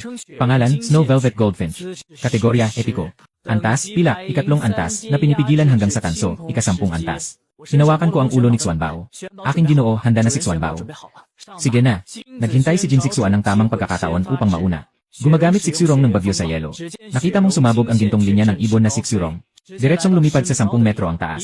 Isang pares ng puting pakpak na parang niebe ang kumakalat sa hangin. Nabubuo ang isang bagyo na 5 metro ang taas. Napakalakas ng bagyo. Bago pa man ako makalapit, dinadala na ako ng malakas na hangin at alon. At pagkatapos mabuo ang bagyo, hindi na ito humihinto. Diretsong tumakbo patungo sa entablado si Xuan Bao. Nanginig ang katawan ni Xuan Bao. Ang asul na alon ng daan ay kumalat. Agad na na-trigger ang teritoryo ng Xuan Wu. Nakatayo si Jin Zixuan sa gilid ng entablado. Nakita ang manipis na proteksyon sa katawan ni Xuan Bao at nagtawanan. Ganito ka-brittle na parang papel ang proteksyong ito. Umaasa pang harangan ang bagyong niebe ng Snowy Plains. Bata, dahil naglakas loob kang hamunin ako, kailangan mong magbayad ng presyo ng kayabangan. Sa isang kisap mata, nagbanggaan ang bagyong niebe at si Xuan Bao. Isang napakalaking bagyo ang humagupit sa plaza. Lahat ng tao sa paligid ay pumikit ang mga mata. Nang huminto ang bagyo, lahat ng tingin ay nakatuon sa entablado. Ngunit ang kinalabasan ay nagdulot ng pagkabigla sa lahat. Ang kakaibang kombinasyon ng pagong at ahas ay nakaharang sa atake. At hindi pa ito nasaktan. Paano nangyari iyon? Biglang lumiit ang mga mata ni Jin Zixuan. Ngunit ganito talaga ang katotohanan. Ang epikong tanso na antas 10 Snow Velvet Goldfinch. Huwag nang pag-usapan ng pagkatalo kay Xuan Bao. Hindi pa sigurado kung kaya nitong tiisin ang atake ni Xuan Bao. Sa totoo lang, ang Yunbo ay isang tunay na alamat. Mas mataas pa ito ng 2 kakayahan kaysa sa Snow Velvet Golden Line Sparrow. Nagre-react si Jin Zixuan ng galit at natawa. Talagang magaling ang mga bagong salta ngayong taon. Kahit na ako ang nasa pinakailalim noong nakaraang taon. Hindi naman ibig sabihin na kayo ng mga baguhan, na mga batang bagong salta ay pwedeng baliwalain. Huwag tumigil sa Snow Velvet. Gamit ang gintong sinulid na pamatay. Nakatingin ako habang muli siyang lumilipad pataas. Ang mata ng Snow Feather Goldfinch ay matatag. Yung huling galaw na snowstorm. Nakuha ko ng malinaw ang kalaban. Para sa akin, ang tagumpay ni Xuan Bao ay isang usapin lang ng oras. Kung ganito, mas mainam pang mag-practice pa tayo. Sapat na bihira lang ang pagkakataon na makipaglaban sa mga flying beast. Si Xuan Bao ay patuloy na nagtatanggol. Ngayon, nang lumipad ang Snow Velvet Goldfinch sa himpapawid, ang gintong balahibo sa kanyang noo ay tumayo. Matigas at matalim. Parang may nakatusok na gintong espada sa kanyang ulo. Sa susunod na sandali, ang Snow Velvet Goldfinch ay bumulusok pababa. Ang dulo ng palaso ay tuwirang nakatutok sa itim na ahas sa katawan ni Xuan Bao. Ngunit pareho pa rin ang kinalabasan. Ang gintong sinulid ay nahulog sa sandaling humawak sa teritoryo ng Xuan Wu. Parang tumama sa matigas na bato at biglang bumagsak. Samantalang ang Xuan Bao ay walang kahit anong bakas ng espada sa kanyang shell. Biglang umigay ang paligid ng entablado ng mga sigaw. Mas maraming tao ang nagsimulang sumuporta sa akin. Lubos na naiinis si Jin Zixuan. Hindi niya talaga matanggap. Ang batang ito na puno ng kahirapan ay nakapag-block ng atake ni Xwerong ng 2 beses. Galit na galit siya at inutusan si Xwerong na umatake muli. Sa oras na yon, bigla akong tumunog ng tambol ng kontra-atake. Huminit ang ulo ko at humina ng malalim. Tama nga, tanso sa ika-10 antas. Ngayon, hindi na siya karapat-dapat na maging batayan ng Xuan Bao. Kung ganito na, tapusin na natin ang laban ng maaga. Binaba ni Xuan Bao ang ibon. Biglang naintindihan ni Xuan Bao ang ibig sabihin ng kanyang amo. Inangat ang katawan at buong lakas na tumapak sa rin. Parang tumapak sa tubig. Naitulak ang bigat ng dagat. Lumipad ang Snow Velvet Gold Line Sparrow sa air. Biglang naramdaman na parang may isang bundok na nakadagan sa katawan. Hindi na niya makayanan, siya ay tuluyang bumagsak mula sa himpapawid. Labanan sa ring. Wala na akong pasensya na makipag-aksaya pa ng oras sa kanya. Si Yu ang namumuno sa paggamit ni Xuan Bao ng Taiyin Xuan Wu. Labanan sa numero 1 at dapat kontrolin ng maayos ang lakas. Huwag hayaang masira ang Snow Velvet Golden Line Sparrow. Snow Velvet. Su Rongden biglang sumigaw. Puno ng galit ang kanyang isipan. Bigla siyang kumuha ng salamin na bola mula sa bulsa. Matinding piniga ang mga bola ng liwanag. Isang makapangyarihang bola ng enerhiya ang agad na bumalot sa Snowdrop Goldfinch.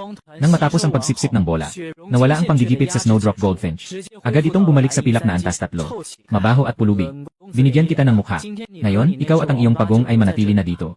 Punong-puno ng galit ang mga mata ni Jin Zixuan. Gusto niyang durugin ako sa isang iglap. Pinatay siya ni Xurong. Matapos maibalik ni Xurong ang antas ng Jin Xianke sa ikatlong antas ng pila, ang kanyang mga pakpak ay nanginginig at agad na pinawi ang Taiyin Xuanwu. Biglang sumikip ang aking mga pupil. Bigla akong nakaramdam ng masama. Mas mataas ng 4 na antas ang Silver 3 kaysa sa Xuanbao.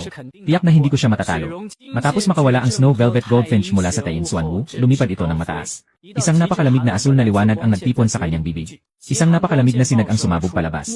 Diretso itong tumama sa Xuanbao sa ibabaw ng entablado. Sa oras na yon, hindi alam kung saan nagmula ang banayad na hangin na humahampas sa entablado. Bigla nitong pinatay ang napakalamig na sinag. Jin Zixuan, pumunta ka na sa parusa, ikaw mismo ang magdusa. Kapag may nangyaring muli, tatanggalin ka sa paaralan. Si Baifeng ay dahan-dahang lumapit sa hangin. Ang tingin ay nakatuon kay Jin Zixuan na may malamig na mata. Nang makita ni Jin Zixuan ang banayad na hangin, siya ay nanlalamig. Biglang namatay ang galit sa isip ko. Nasira ang ayos ng pagsusulit. Ito ay kailangang i-record sa file. At kailangan pang magkulong ng 6 na buwan. Pero wala siyang lakas ng loob na tumutol. Kaya napilitan siyang tanggapin ang parusa. Pagkatapos umalis ni Jin Zixuan, bahagya akong nakahinga ng maluwag. Kung hindi dumating si Zaifeng ng maaga kanina, si Xuanbao ay tiyak na nasaktan na. Kanina, iniisip ko lang na tapusin agad ang laban. Nalimutan kong si Jin Zixuan ay tao ng Silver Tier 3. Halos nagdulot ito ng malaking kapahamakan. Dumating si Zaifeng sa entablado ng dahan-dahan. Sa pagkakataong ito, problema ito ni Jin Zixuan. Nakapasa ka na sa pagsusulit. At nakuha mo ang pinakamataas na marka na 500 sa unang bahagi. Sa kabuuan, may 2 bahagi ang pagsusuri sa pagpasok. Bawat bahagi ay 500 puntos. Kung makakakuha ka ng kabuwang 400, makakapasa ka. At makakasali sa Universidad ng Xinghu. Sapat na ang aking marka sa unang bahagi. Agad na uminay ang paligid ng entablado sa mga sigaw ng pagkabigla. Kahit ang ibang mga tagapangasiwa ng entablado ay hindi nakatiis na muling tumingin. Universidad ng Spark. Kahit kailan, wala pang nakakuha ng perfect score sa unang round. Tunay na unang niya na klase sa buong liga. Pagkatapos kong magpasok sa arena, maraming nagmamasid na may paghanga at inggit. Pero tahimik silang hindi nakikialam.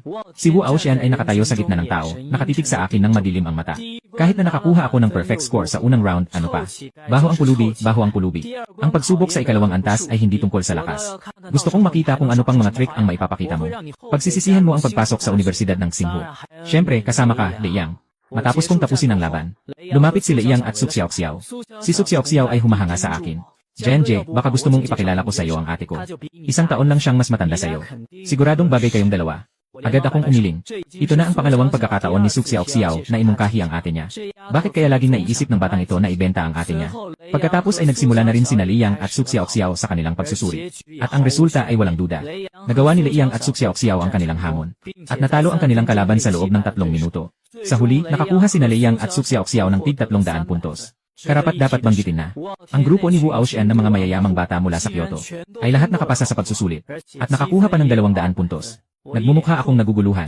Bakit ang lakas ng grupong ito ng mga gangster at bastardo? At ang swerte pa. Lahat ng mga beast na kasama nila ay may epic na kalidad. Nang marinig ko ang paliwanag ni Liang, naisip ko na, yung mga epic na beast, hindi pala sila mga nilikhang ni Wu Aoxian. Bumili lang sila ng mga ito ng mahal. Kinabukasan, kakaunti lamang ang nakapasa sa huling pagsusulit, hindi umabot ng 400. Sa plaza, nakatayo si Baifeng sa bleacher. Inanunsyo niya na magsisimula na ang ikalawang yugto ng pagsusulit. Ang ikalawang yugto ay tungkol sa direksyon ng pangalawang propesyon. Si Pang Su Xiaoxiao ang nagsalita at nagpasya. Tuwing taon, ang ikalawang bahagi ng entrance exam. Lahat ay tungkol dito. Pero bawat taon, iba-iba ang tanong. Umubo si Baifeng sa itaas ng bleachers. Ang nilalaman ng pagsusuri sa taong ito ay ang 36 na pangunahing propesyon ng alyansa. Nandito ang mga materyales na kailangan para sa pagsisimula. Pumili kayo at kumpletuhin ito. Kailangan niyong makapagsimula sa loob ng 1 araw. At ipakita ang inyong kakayahan sa akin. Biglang nag-alboroto ang grupo. Kailangang makapasok sa isang side profession sa 1 araw. Paano ito magagawa? Lahat ay hindi makapaniwala na ito ay isang pagsusulit. Kung ikukumpara, si Su Xiaoxiao ay hindi na gaanong nakakagulat. Noong nakaraang taon, ang ikalawang yugto ng pagsusulit sa pagpasok ng kapatid ko ay ito ring gawain. Sinatingin namin ni Liang ay nagkatinginan agad. Nakatanggap ka ba noon ng papasok na pagsusulit ng ate mo? Xiaoxiao ay tumingin sa kanila nang may tingin na hindi masaya. Kung hindi pumasa ang ate ko, paano siya nakapasok sa Xinghu University? Nainis akong kumakabog ang ulo ko. Ano ang naging pangunahing propesyon ng ate mo noong pumasok siya? Xiaoxiao ay nakatungo at nag-isip. Noong pumasok ang ate ko, pinili niya ang propesyon ng panday. Basta magpanday lang. Makilala ang mga materyales, makaka-entra ka na. Pero hindi ko inirekomenda na pipiliin niyo ito. Bakit? Hindi ako makaintindi. Kasi medyo mas malakas ang kapatid kong babae. Pagkatapos niyang sabihin, biglang namula ang mukha ni Su Xiao. Ganun ang karami ang nakuha ng ate mo noong nag-exam siya. Ang panday ay kabilang sa klase di 2 na trabaho. Noong una, diretsyo niyang nakuha ang 300 puntos. Ako'y tumango. Mukhang hindi rin basta-basta ang trabaho ng panday. Ako'y muling nagtanong, paano naman ang ibang trabaho? Ano pa ang mga sikat na trabaho? Kung usapang sikat na trabaho, karamihan sa mga nag-aaral sa nakaraang taon ay pumili ng mga trabaho tulad ng steward, mga taga-suri, mga chef, at iba pang mga propesyon na may mababang hadlang sa pagpasok. Ngunit ang mga propesyong ito ay hindi rin mataas ang puntos. Ang pinakamataas na tagasuri ay mayroon lamang 200 puntos. Tungkol sa mga D0 na propesyon, mayroon isang. Biglang huminto si Su Xiaoxiao, ang kanyang mga mata ay naging seryoso. Iyon ay ang tagapaglikha. Humigpit ang aking mga pupil. Naiintindihan ko rin ang propesyon na ito. Ang tagalikha, sa pangalan pa lang, ay isang tao na makakagawa ng likido para sa pagsasanay, upang mapabuti ang kakayahan ng mga alaga. Dahil dito, ang tagalikha ay may napakahalagang posisyon sa buong alyansa. Kahit ang pinaka-basic na isang bituin na tagalikha, ay target ng iba't ibang puwersa. Siyempre, ang antas ng pagpasok ng mga tagalikha ay tataas ng geometrically. Sa buong Starfire Alliance, ang kabuang bilang ng mga tagalikha ay nasa higit sa 2,000. Walang higit sa 800 na may antas na 2 o higit pa. Si Su Xiaoxiao ay may seryosong ekspresyon. Tumango ako at nagmuni-muni. Nakita ni Leiyang na bigla akong tumahimik at naguguluhan ang kanyang mga mata. Genje, anong propesyon ang pipiliin mo? Hindi ko rin sigurado. Pero kung kailangan talagang pumili, mas gusto ko talagang maging creator. Hindi dahil ito ay di na propesyon, kundi dahil ang aking Golden Finger ay nakakakita ng evolution path ng mga beast. Dahil dito sa Golden Finger, talagang nakasulat na sa plano na magiging tagapaglikha ako. Tumitig ako sa harap ng tribune. May 36 na seksyon na nahati doon. Bawat seksyon ay puno ng mga materyales na kailangan para sa propesyon. Nakatutok ang paningin ko sa isang bahagi sa gilid malapit sa harap ni Jianlin, nakataas ang hintuturo. Doon nakalagay ang mga materyales na kailangan para sa pagiging tagapaglikha. Pinili ko ang pagiging tagapaglikha.